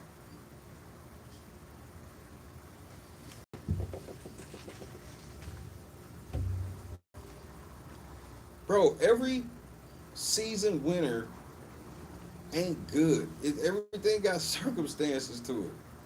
Same like with Jag and with her and nigga, every sports champion that won, if you go back and look at the season and what happened and shit, they might not really be the champion if some bad luck didn't hit somebody. Like she is so next level stupid. She saw that shit. That's why I said to you, I was like, man, this is on brand. I keep telling y'all, people think I don't use stupid lightly. I don't just call people stupid. I don't get mad at people and call them stupid. I call people I genuinely think are stupid, stupid. I could say maybe something you did was stupid, but for me to really call you stupid, I trust me when I say it, I really believe it. And I told everybody Ashley is stupid. I mean, but Evil Dick, if Evil Dick go back in the house, I definitely can imagine it because Evil Dick ain't the same nigga. Evil Dick sold out a long time ago. But they can't put him back in the house because as soon as they do, I'm gonna nonstop remind everybody of how he likes to use the N-word. If Luke has to be kicked out, we are not putting Evil Dick back in. Evil Dick don't get to lie on me and use the N-word at the same time. Mm-mm.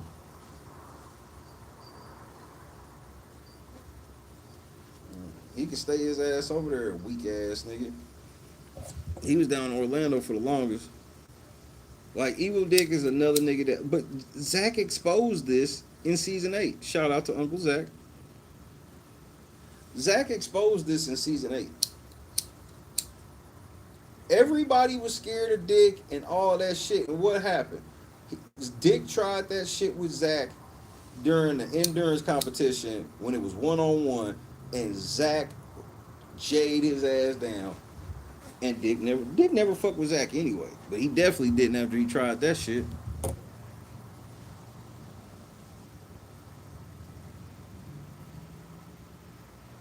Dick scared of me. To know that Dick was scared of me, I lost so much respect to him. I was like, that shit was all a fucking, it was a front. It was a game. And CBS co-signed that shit. CBS like, yeah, terrorize them motherfuckers. We'll cheat for you. They cheated for Dick so many times that season. They literally had Eric, and Eric was America's player, and we supposed to believe that America controlled that shit. And bro, America did not like Dick like that. Yes, there was a strong fan base for Dick and the way he did that shit, but on the other side, people were not fucking with that shit. If you were a fan of anybody else in the house that season, you were not a fan of Dick. It's just that simple. Then they made Eric Stein be motherfucking uh they made this nigga be America's favorite player and then was cheating. Remember, Dick was going home, and then magically it came down to a swing vote that was Eric, who wanted Dick gone, but production told him he couldn't. He had to vote out Dustin. But that's another moment where it's like we look back at Dustin, it's like, oh, you should have never did that shit, ran, got your ass on the block just so you can sit in the, yeah, he shouldn't have done that. But the reason he shouldn't have done it is because y'all cheat. If the game was like how it was supposed to be, yeah, Dick was going home, but y'all cheating. It's the same shit with like Lawan. That's like their favorite move is to make is somebody do something stupid, but when you and they'll push it like somebody did something stupid. But when you really look at the play, be like, yeah, but what made them out of nowhere suggest this?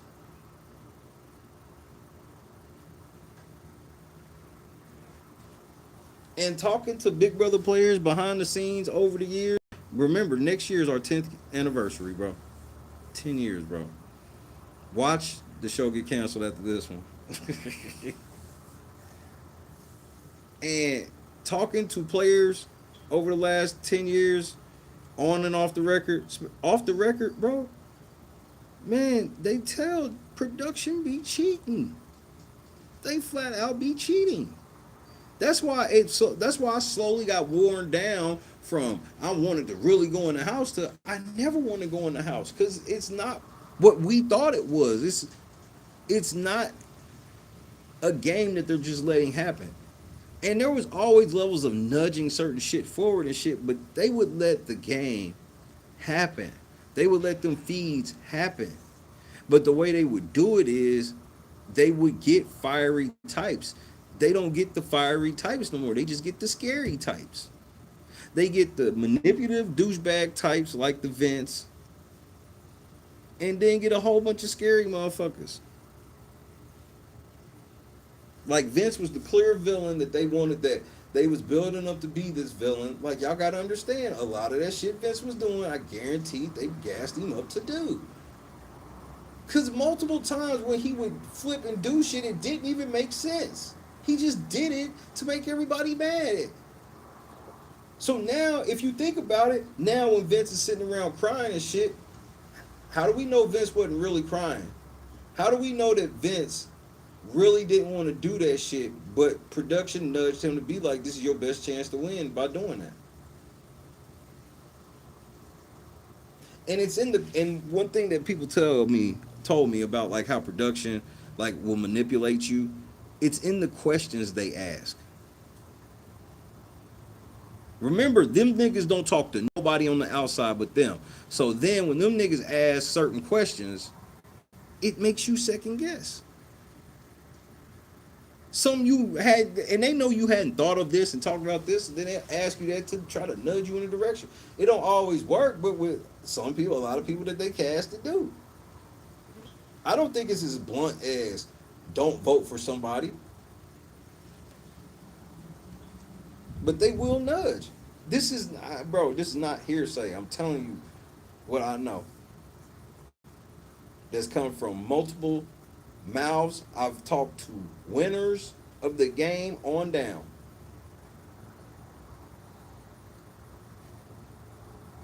Jimmy wanted to target Rachel. And then what happened immediately? They best friends. Do you not remember that?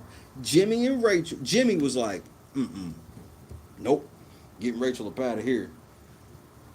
Week later, besties.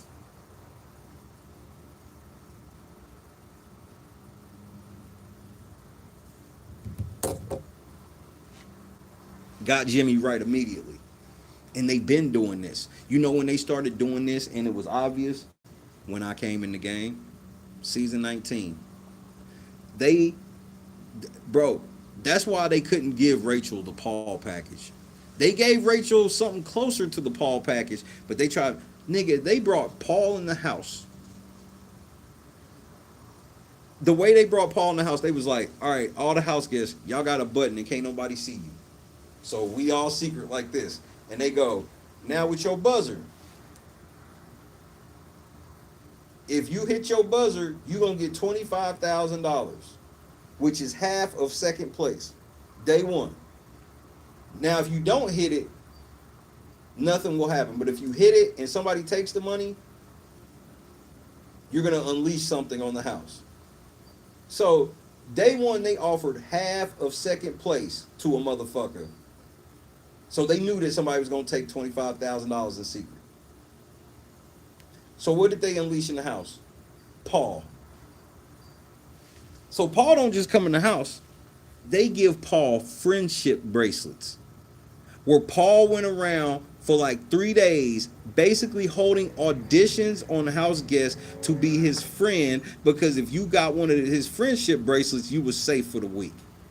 Do you remember this? 1 for yes, 2 for no. That was the beginning of the grand level of game manipulation. So that's how Paul got to the end of the game without ever being put on the block in season 19 because Paul kept getting power after power. He pulled some random ball out of a tube and got a pass to not be a have-not all year.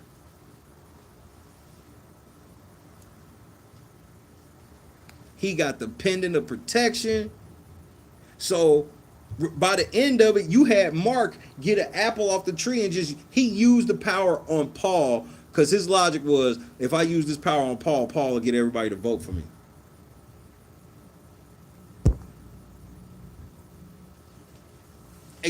That's what I'm saying, unbiased. They try to finesse it way more. Paul shit was way more obvious.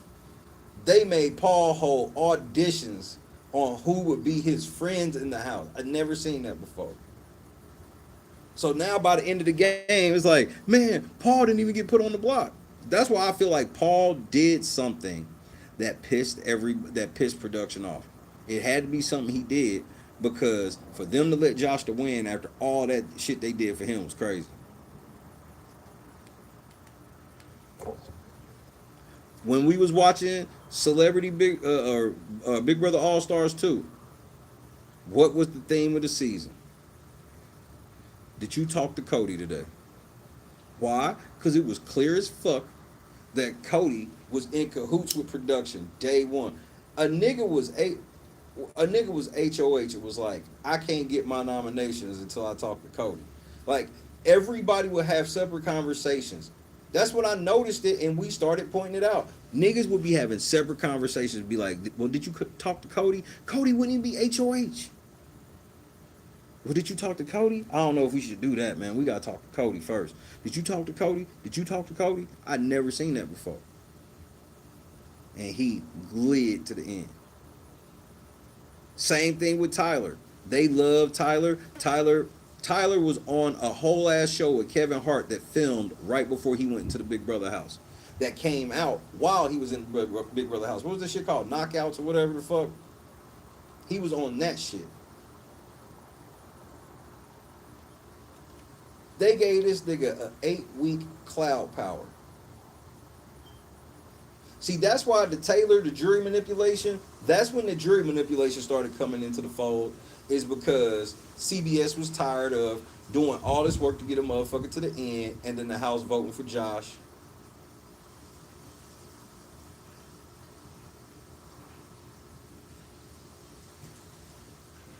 Because the House now vote for Enzo at the end.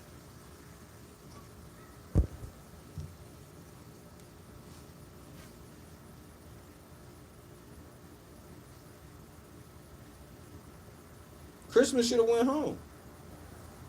But Christmas was part of Paul's master plan, so she couldn't go home. She voted from a hospital bed high on drugs on the air.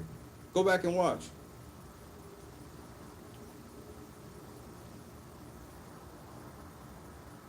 Yeah, I saw what happened. It was tragic. Fluke. But it happened.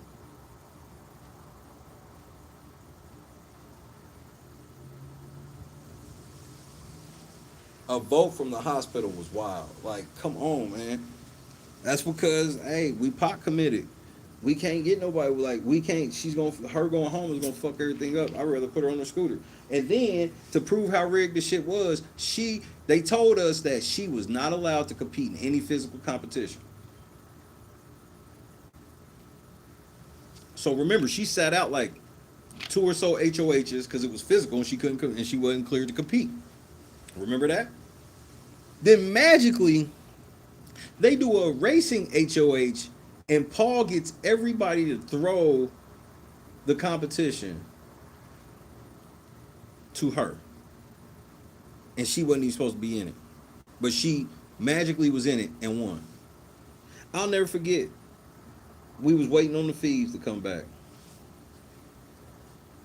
And the shit came through, was like, Christmas won HOH. I said, how in the fuck? I said, that can't be right. Because we saw that, because they showed us like at the end of the show a preview, and it was like, yeah, it was a physical competition. It was like,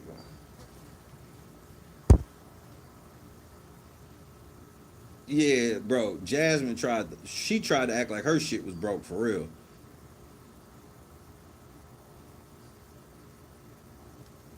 But the one thing I'll be okay with Jasmine is, on that is that's gameplay. I definitely think it kept her in the house longer than she should have been. She made it worse by, bro. She was such a bitch.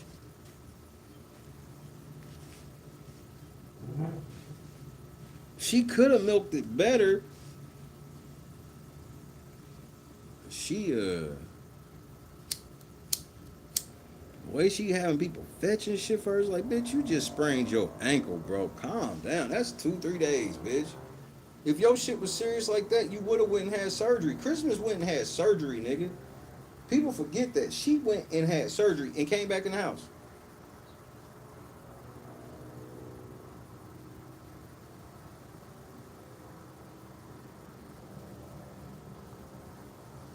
I ain't got no problem with her milking. It was that she was bad at milking it.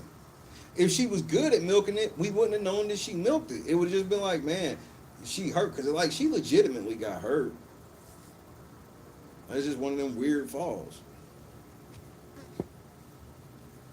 But if she'd have did it right, she could have got her a good 3 weeks. But to do it right, you can't have motherfucker like, bro. She was, it was too extra, too extra, nigga. She was too extra.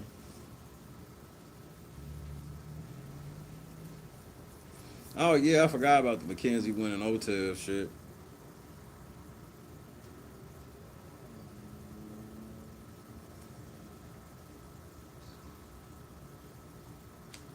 Like I enjoy watching it because I enjoy the concept of everything. It's just that it's like my thing with wrestling. Like for me to not watch Big Brother would be like, well, then you shouldn't watch wrestling. It's like I just be more mad at Big Brother because at least wrestling lets us know this is kayfabe. This is fake. This is a live TV drama. That's all this is, a live TV drama.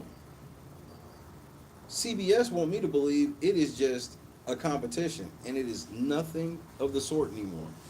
I believe it was at a point, but because when I would watch the older seasons and looking back at the older seasons, it would just be certain scenarios where they would try to nudge certain people forward or nudge certain people backwards.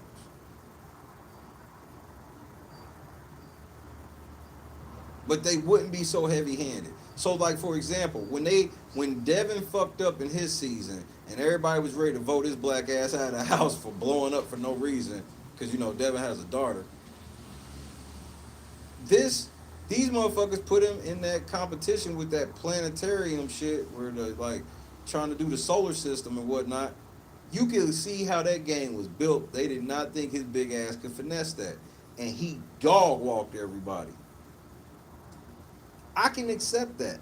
I can see that you like, yeah, we'll see if this nigga's worth staying. And then a nigga stay. I could get behind that.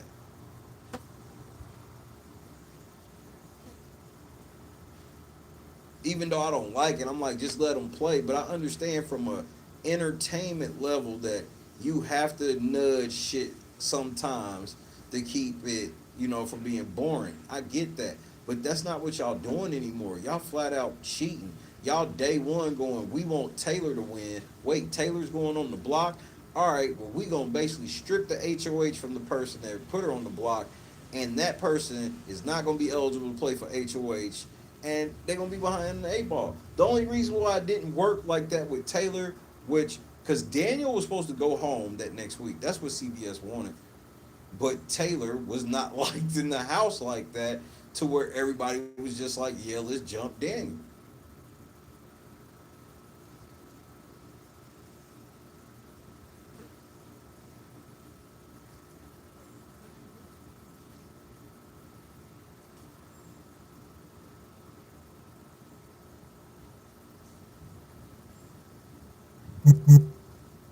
Y'all don't even know why y'all like Taylor.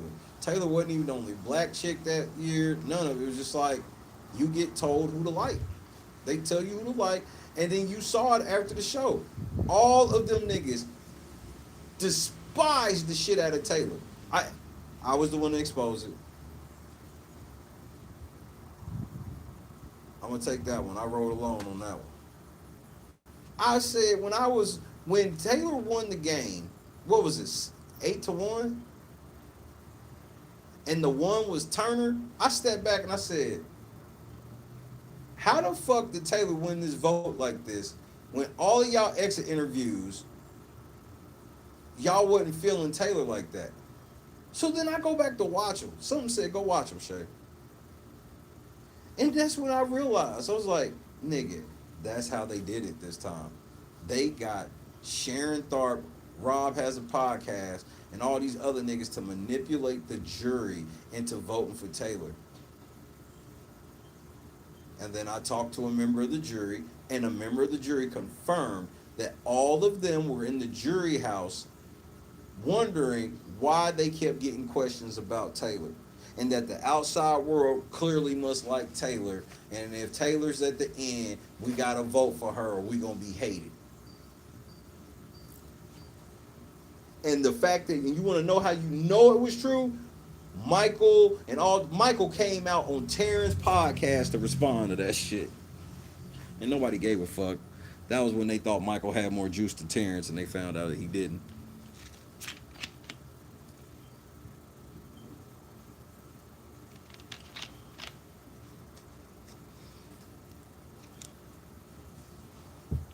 Everybody's like, why were you mean to Taylor? Why did you not like Taylor? Why Taylor? Taylor. It's like, what the fuck?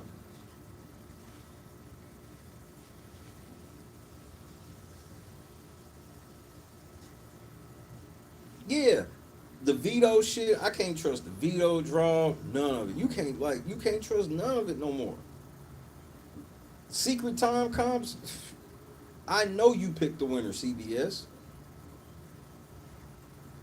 That's why they were mad as fuck with Taylor. Remember when Taylor couldn't do that motherfucking scary house HOH or veto? She had to win that shit. I think it was an HOH or a veto. She had to win, and she was too scared to do it and ran out. I was like, Taylor, they was gonna let you win that competition.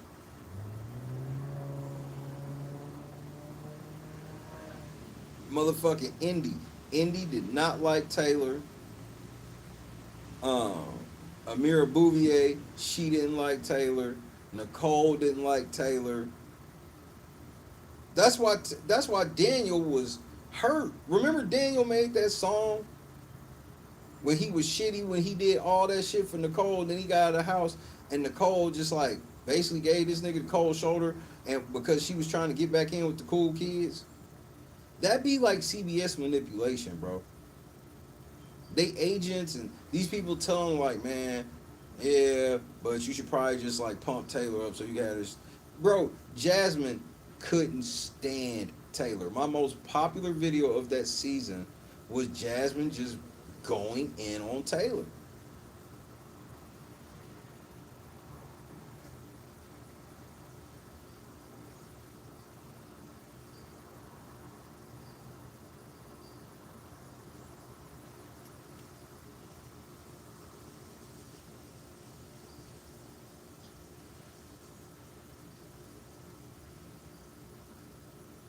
Then what happened?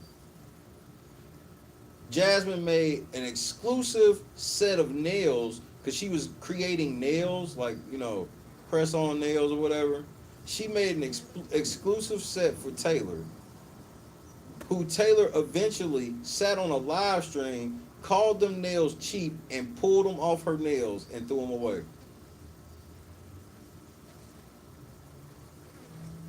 And I couldn't do nothing but laugh at Jasmine. I'm like, this is what y'all niggas get. Y'all know the type of bitch she is, but CBS, they convinced y'all, if y'all be nice to Taylor, maybe y'all can get a job down the line. Did you get one? You ain't get one? Oh, that sucks. Better luck next time, I guess.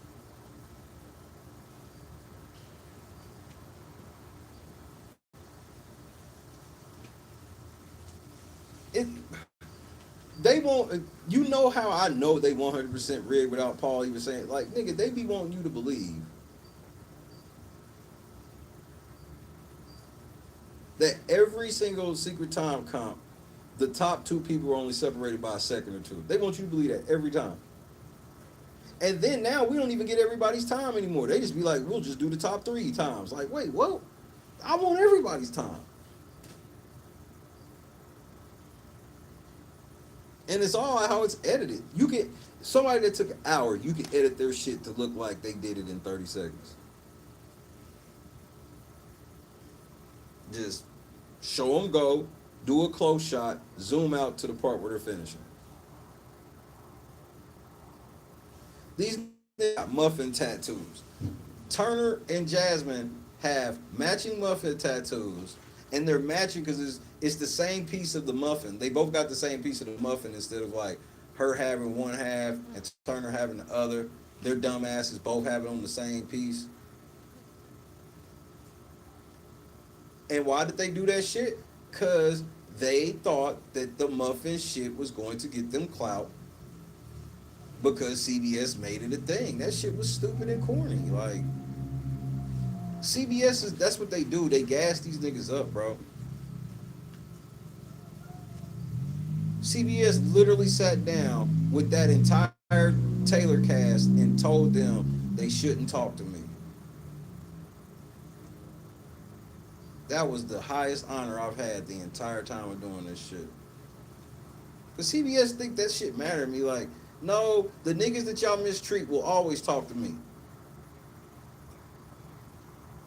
There's only been one person dumb enough, and it was Derek Frazier. Of everybody else, if they have a bad narrative in the house, it's almost guaranteed they will be friends of LNC when this shit's over. Because even if they did something wrong, we gonna point out how they being extra and how they're just, bullying this nigga. Somebody's family member is gonna reach out and tell us thank you for keeping it real about their family. This how this happens every time. So when they tell certain house guests like don't talk to Shay, they like shit. Why not? Then they talk and then they find out like, oh, that's why. He's the motherfucker that know what really be happening and exposing the narrative. They make you go talk to Taryn, and then once you find out the shit that Taryn said, he won't give you a rematch. This is, bro, this shit has gotten so bad, and it's so corporatized, and it's so micromanaged. That's the part of Big Brother that's ruined it, is the level of micromanagement. They sitting here talking about it's us and all these influencers in this house, and it's like, only person I knew in there was Sharon Tharp, who's literally a nobody. She does nothing. She adds zero to the game, community, or anything. She's just some bitch who runs around trying to soak clout from the game. That's all Sharon Tharp does. That's why when she's in there with Julie Chen explaining shit about the upcoming season, and she's filming herself in the mirror posing.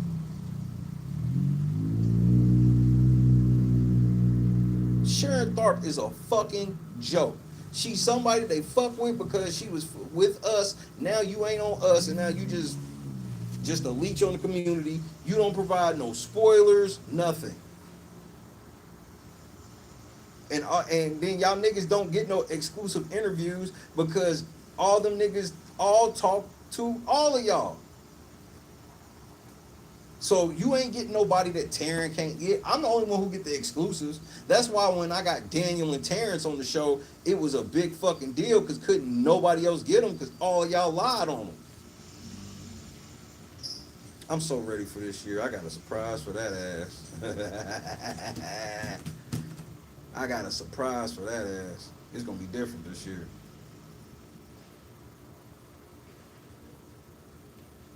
I told you I was the best in the world. I'm getting ready to prove it. Because all this shit I'm telling y'all right now is just, I was leaving half an hour ago, but I had to get all of this out.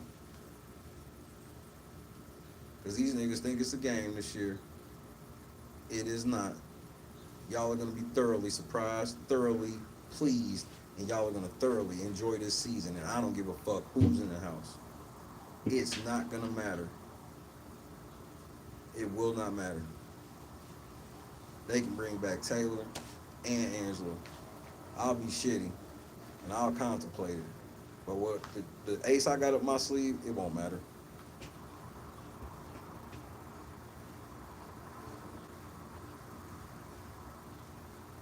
It won't matter.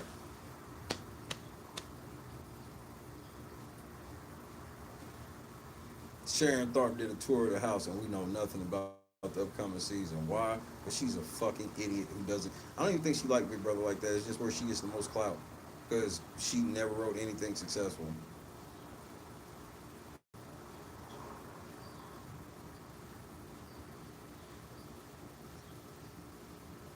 Like this bitch is like, come watch the exclusive with Sharon Tharp. None of your interviews are exclusive. Every one of your interviews are people who interviewed with Taryn first, most likely. Y'all all talk to the same people. She's sitting here like, why don't you subscribe to my Patreon so you can come see my interview with Corey? Bro, how many fucking times are you gonna talk to Corey, bro? That's the other thing. They talk to the same people over and over. Go along, get along gang. It's a whole gang.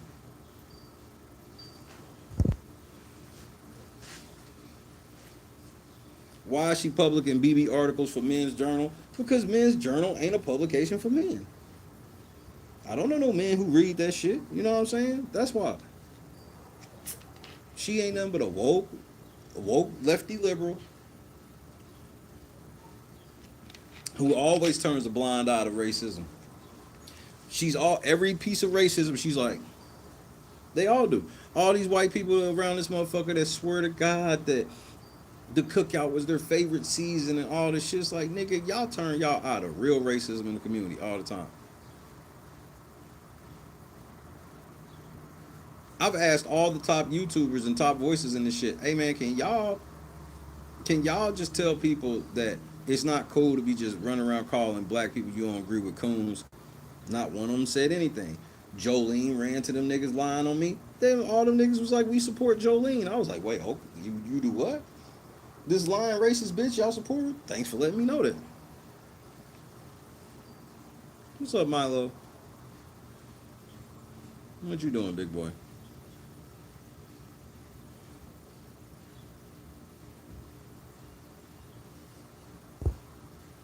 Lennox, what's happening?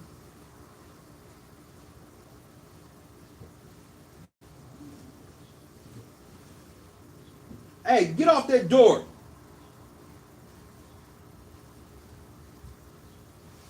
Like, damn, I can't even sit on the porch.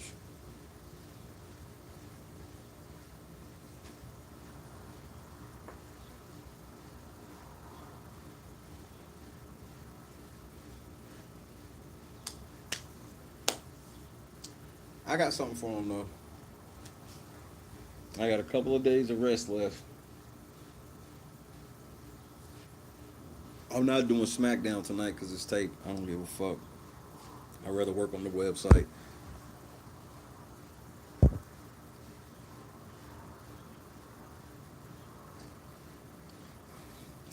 Uh, I'm glad you finally came on home, Unbiased. Because this is season 4. This is like season 5. Because when I saw what they did with the cookout shit, right? And then after they did that shit with the cookout, and then called me and was like, you want to interview the winners? That's when I realized what CBS was trying to do.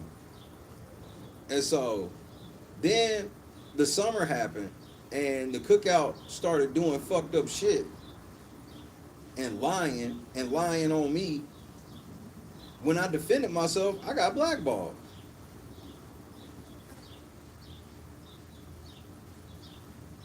Taylor filed a false copyright on me with some shyster ass lawyer, all types of shit. And I'm like, all right. That's when I let CBS know I was gonna go, because that was when CBS called my house. CBS, a nigga from CBS called and he was zesty than a motherfucker. This nigga called my house and like tried to threaten me with like a lawsuit about like, we don't agree with your use of any of our footage. And I told that nigga to suck my dick. I cussed that motherfucker out. I was like, nigga, get the fuck off my phone. See y'all niggas in court. I know the law. You don't. And so from that moment on, when that shit happened, CBS just kind of, they started fucking with me all around, but they started really just telling they players like, don't talk to Shay. but that's just not gonna work because people just aren't gonna accept lies. Big D did. Big D got out. They told Big D like, "Hey, you can't really fuck with them. They the bad guys." So Big D turned his back on us. Nobody else supported Big D at all. Nobody. So Big D turned like we was buying shit from Big D, everything. And Big D, they was told not to fuck with us. He turned his back on us, and then he ran to them, and then they still dissed him, and he couldn't believe it. I was like, yeah, that's how they are, Big D. They just don't want you to fuck with. Like, if your best bet is fucking with somebody they don't like, then they don't want what's best for you. That don't mean that they gonna put you on.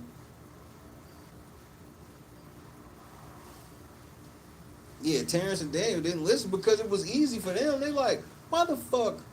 Like, when I really talked to Terrence and Daniel, they was just like, why the fuck would we go against the shit that's for us? Like, we sitting here with a narrative where basically Terrence is always getting a divorce because his wife's mad over his treatment of Taylor. These niggas is calling Daniel shit, trying to get his Elvis shit fucked up. And it's all from narratives that spread where it's like they making it seem like Daniel just was calling Taylor a bitch, even though Taylor wanted to fuck Daniel. Funniest night ever.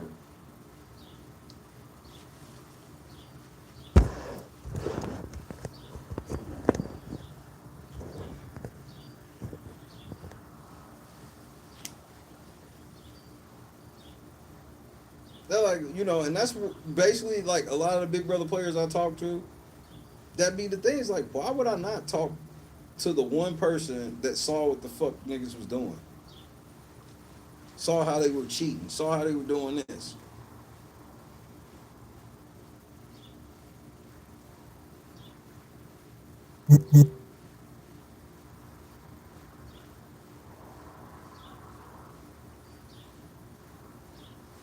I mean, shit. Like, I mean, Uncle Kevin from season 19.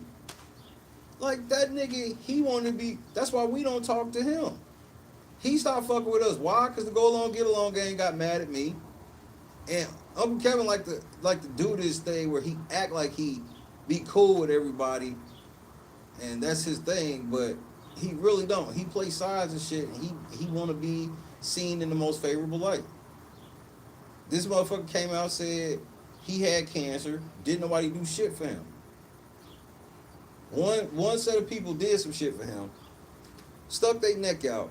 I ruined all of my momentum. I could have just ignored Kevin Schluber, bro. I ruined all my momentum. But now, nigga act like he don't know us.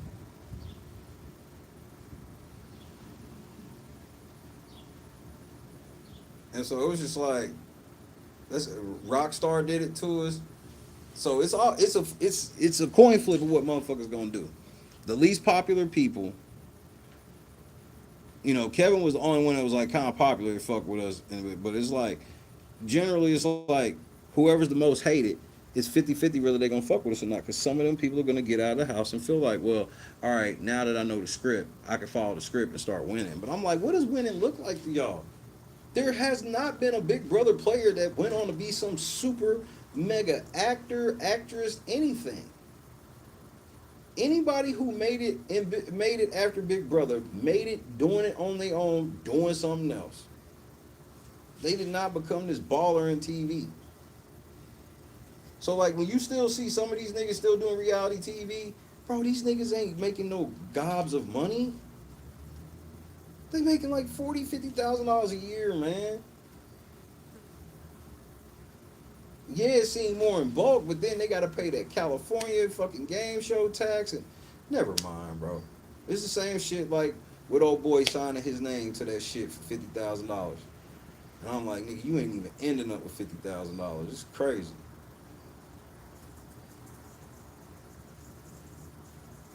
That was Keanu was another one. Keanu was a prime example of they didn't like you, then you came out of the house and you wanted them to like you.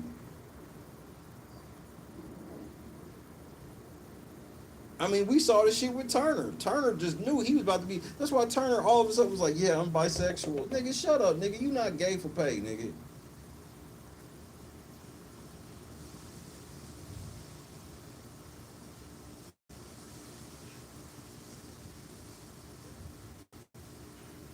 Just like Kyle. Kyle switched up. Kyle lied.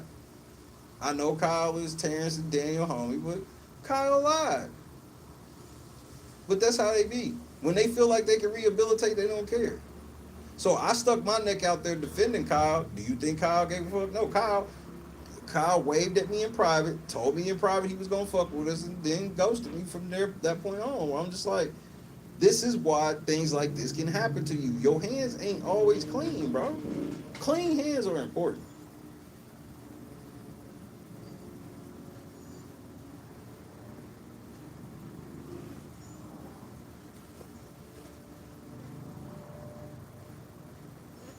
Nigga, Kyle was too scared to stand on what he was saying, even though it was factually true.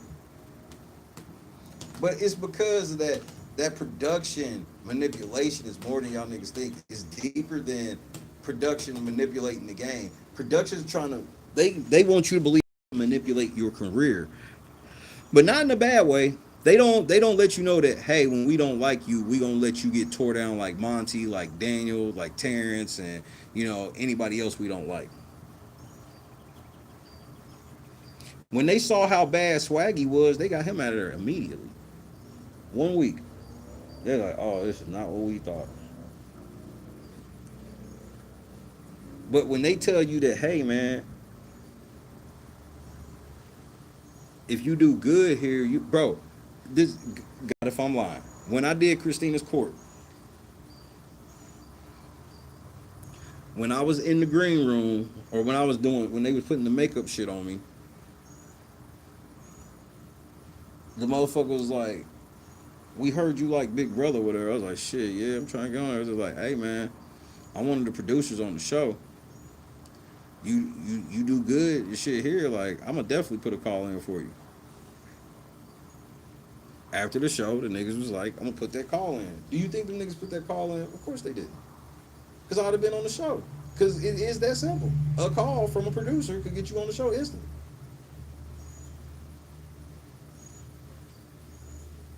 That's the game they use. It didn't make me go no harder than I would have went, but like that's the game they use. And like I said, I had already worked for the radio station and been in the industry, so I already know this game talk. Like I didn't leave that motherfucker like I could quit all my jobs. I'm about to be on Big Brother.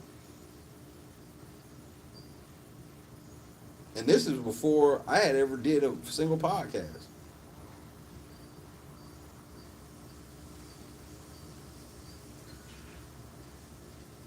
And so that's how they gas them niggas. So when you sit and see like, how could everybody that said all this shit about Taylor when they get out of the house, they all friends and shit now? Look what happened to Indy. Her and Joe in jury had planned to come out on finale as a couple going together until Taylor got on the show and disrespected. Bro, she looked like such the biggest whore ever. And that's the first black woman to win. The biggest whore ever. She literally fucked Monty to get to the end of the show. Fucked him to make him choose her over his homie Turner, who they had a pact from day one. Oh, we're gonna go to counseling after the show. That manipulation with Monty was crazy. And then, soon as Monty did what she wanted, she immediately set up the one-on-one with Joe as if Monty wasn't even sitting there. And then got out of the house and did nothing but talk bad about that man. And Monty's mama told him, don't trust them hoes. But you know why you told him that, mama? Because you knew he was going to do it.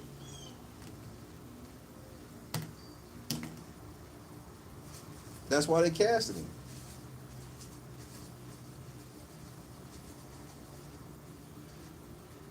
It's just that him and Taylor couldn't ride off into the sunset like she wanted.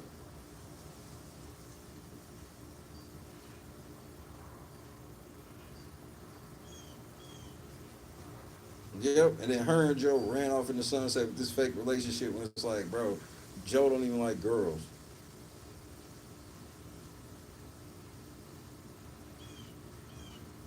You find out Joe is a full on fucking scammer.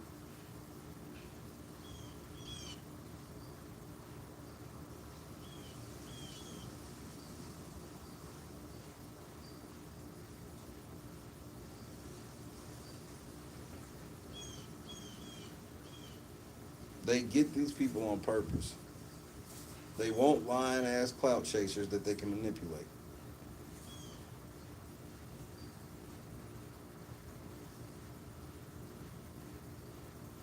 Like for real. Like with Daniel and Terrence, I totally understand why they thought that they were gonna be one way and they weren't. That's how that shit just basically went down. They thought them niggas was gonna be one way and they weren't.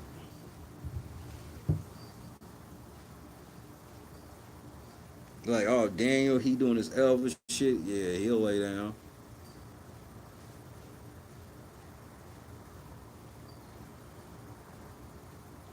And then you have motherfuckers like, the Luke situation where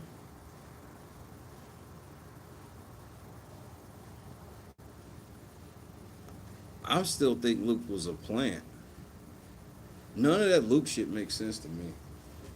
They just so happen to have the camera on him. Just so happened when he said that shit. Heisen lied like a motherfucker about it. Then you had Jared defending it in one breath, not defending another breath.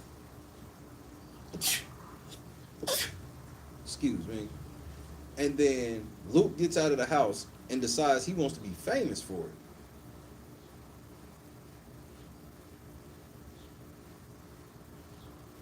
And none of the Big Brother players ever publicly came out and for real condemned Luke post show. They all said they little fake shit when he said it. Oh, I can't believe he said it, blah, blah, blah, blah. But when Luke came out of the house and was doing all the trolling with the cheese emojis and all of that shit, nigga, y'all niggas didn't say shit. That's the type of shit I be noticing.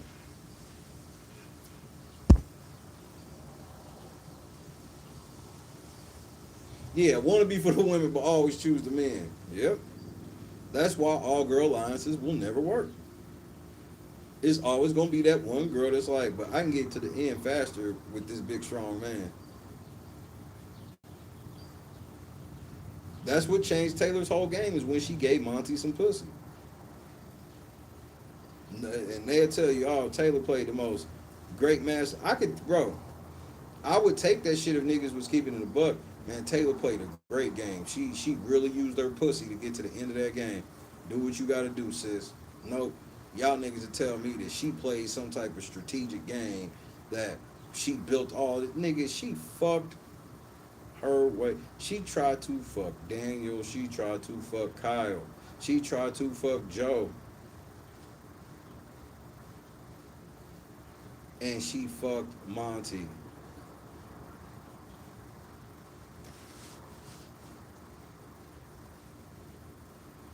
Heisem looked in total fear, like, what did you just say?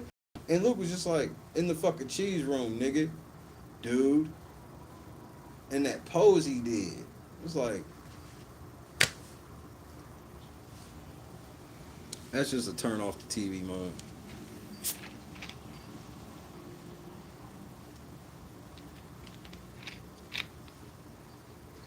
Well, Taylor ostracized herself.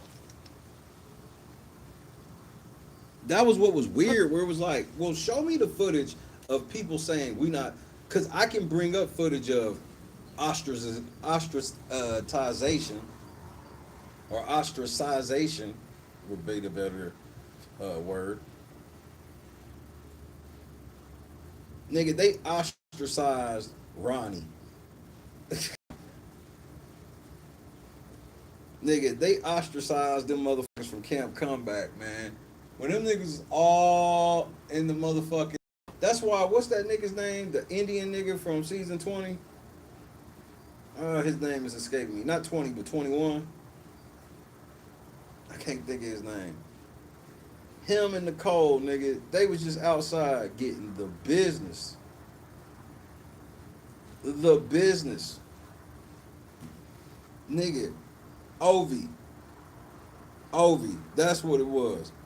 Nigga, Ovi and them, they was just looking at these niggas on the motherfucking HOH camera, destroying them niggas, and they knew it. Them niggas tried to get in. They like, nigga, hell no, y'all ain't coming in here. That's what they. I was like, Taylor didn't get none of that. I've seen that happen to people in the house, and didn't nobody come save them niggas.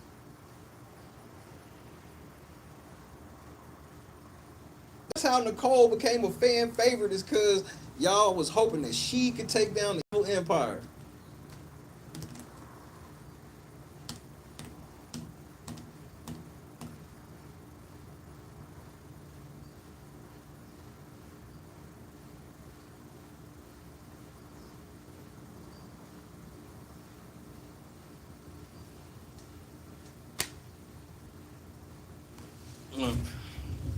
I'm ready for the season. That's all I know. Yeah, Nicole got her ass whooped in All Stars because she wasn't no damn All Star. That was the last time Janelle kept it a buck. When Janelle got eliminated, she was talking shit about the game and how this game is all about like clicks and all this shit, and it ain't about people really playing the game tough anymore. And now how does Janelle talk a few years later? Go along, get along. They got a lot of them niggas' minds right after All Stars too. The Janelles, the Codys. Like Cody came out of All Stars 2, flaming Davon. Then a couple weeks later, he's pro cookout. I got you. Cody put them glasses on and became woke Cody, nigga. It was a sight to see. But I'm out of here, man. I'm going back to my vacation. I've been here for 3 hours. This is almost like work. Say peace. I don't want it like work. Work is almost here. Well, a lot of them got on All Stars too because of availability, to be honest with you. That's how, like, Lord David Alexander, that's how he got on there. It was availability because it was in the height of COVID. We wasn't even going to have no season. And then it was like a couple people that couldn't pass protocols properly. And because the way that they got everybody to come, everybody got 40,000. So that's why niggas wasn't even like fighting that hard. Niggas got $40,000 like just to show up.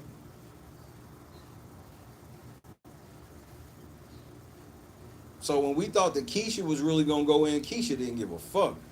You could tell she didn't want to play and was okay going for that 40,000. All Kaser, all them niggas, 40,000.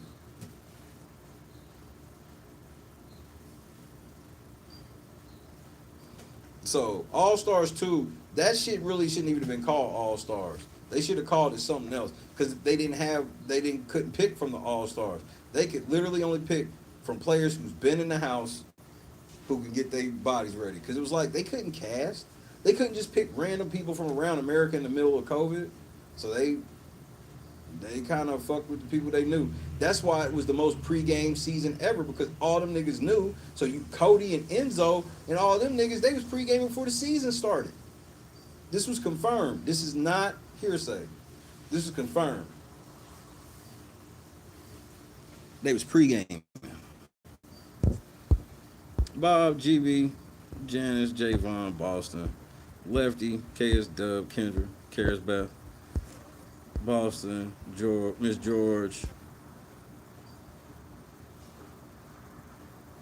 Nigga, Megan was not being ostracized in 19.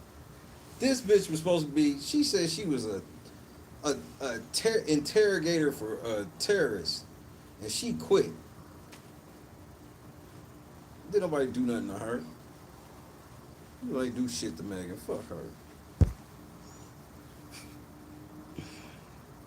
Oh man, my daughter's at work. I love it. Especially, she gonna be mad as fuck when I hand her that bill next month.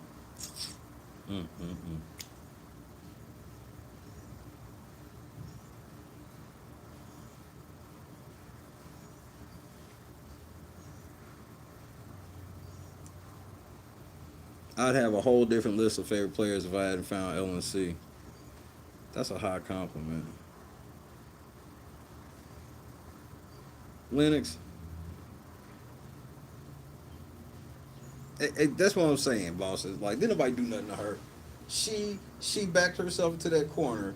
Oh boy, from season 9, the nigga that said that Parker was saying shit and didn't, they ostracized him. They got him the fuck up out of it. So I'm like, I've seen True, Cody in 19, Uncle Kevin, and like everybody that went home in 19 got ostracized for the whole week they was going home. That's what it's like when you saw people reading that Bible in the back room. The party is over.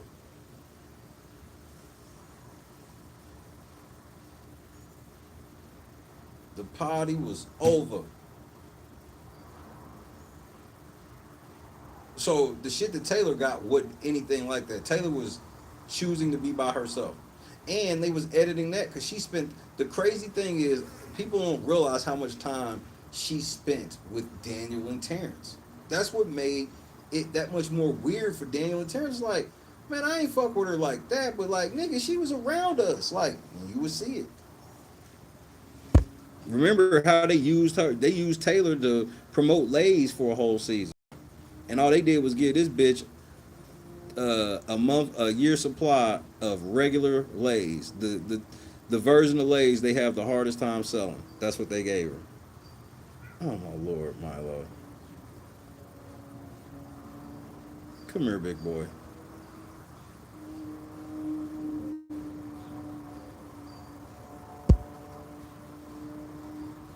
The whole way I found out about how production was having her bring the Lays into the diary room was she was chilling with Daniel and Terrence asked her. And as soon as she answered, they couldn't cut the feeds fast enough. Yeah, they got secret product placement in the game show. They be having secret sponsorships, and the player has already signed away their rights.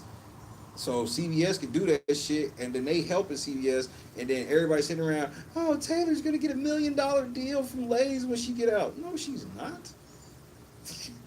They got the promotion they want from her. She's doing right now. Had y'all dumbass motherfuckers sitting around acting like regular Lay's are good. You know the regular Lay's is the last bag to come out of the variety box. Stop. Y'all tricking me. Let me get out of here. Hey, Carl, we back, bro. Season start next Thursday, my nigga. It's good to see you. I'm glad I waited a couple more seconds. It was worth it. I'll see y'all later.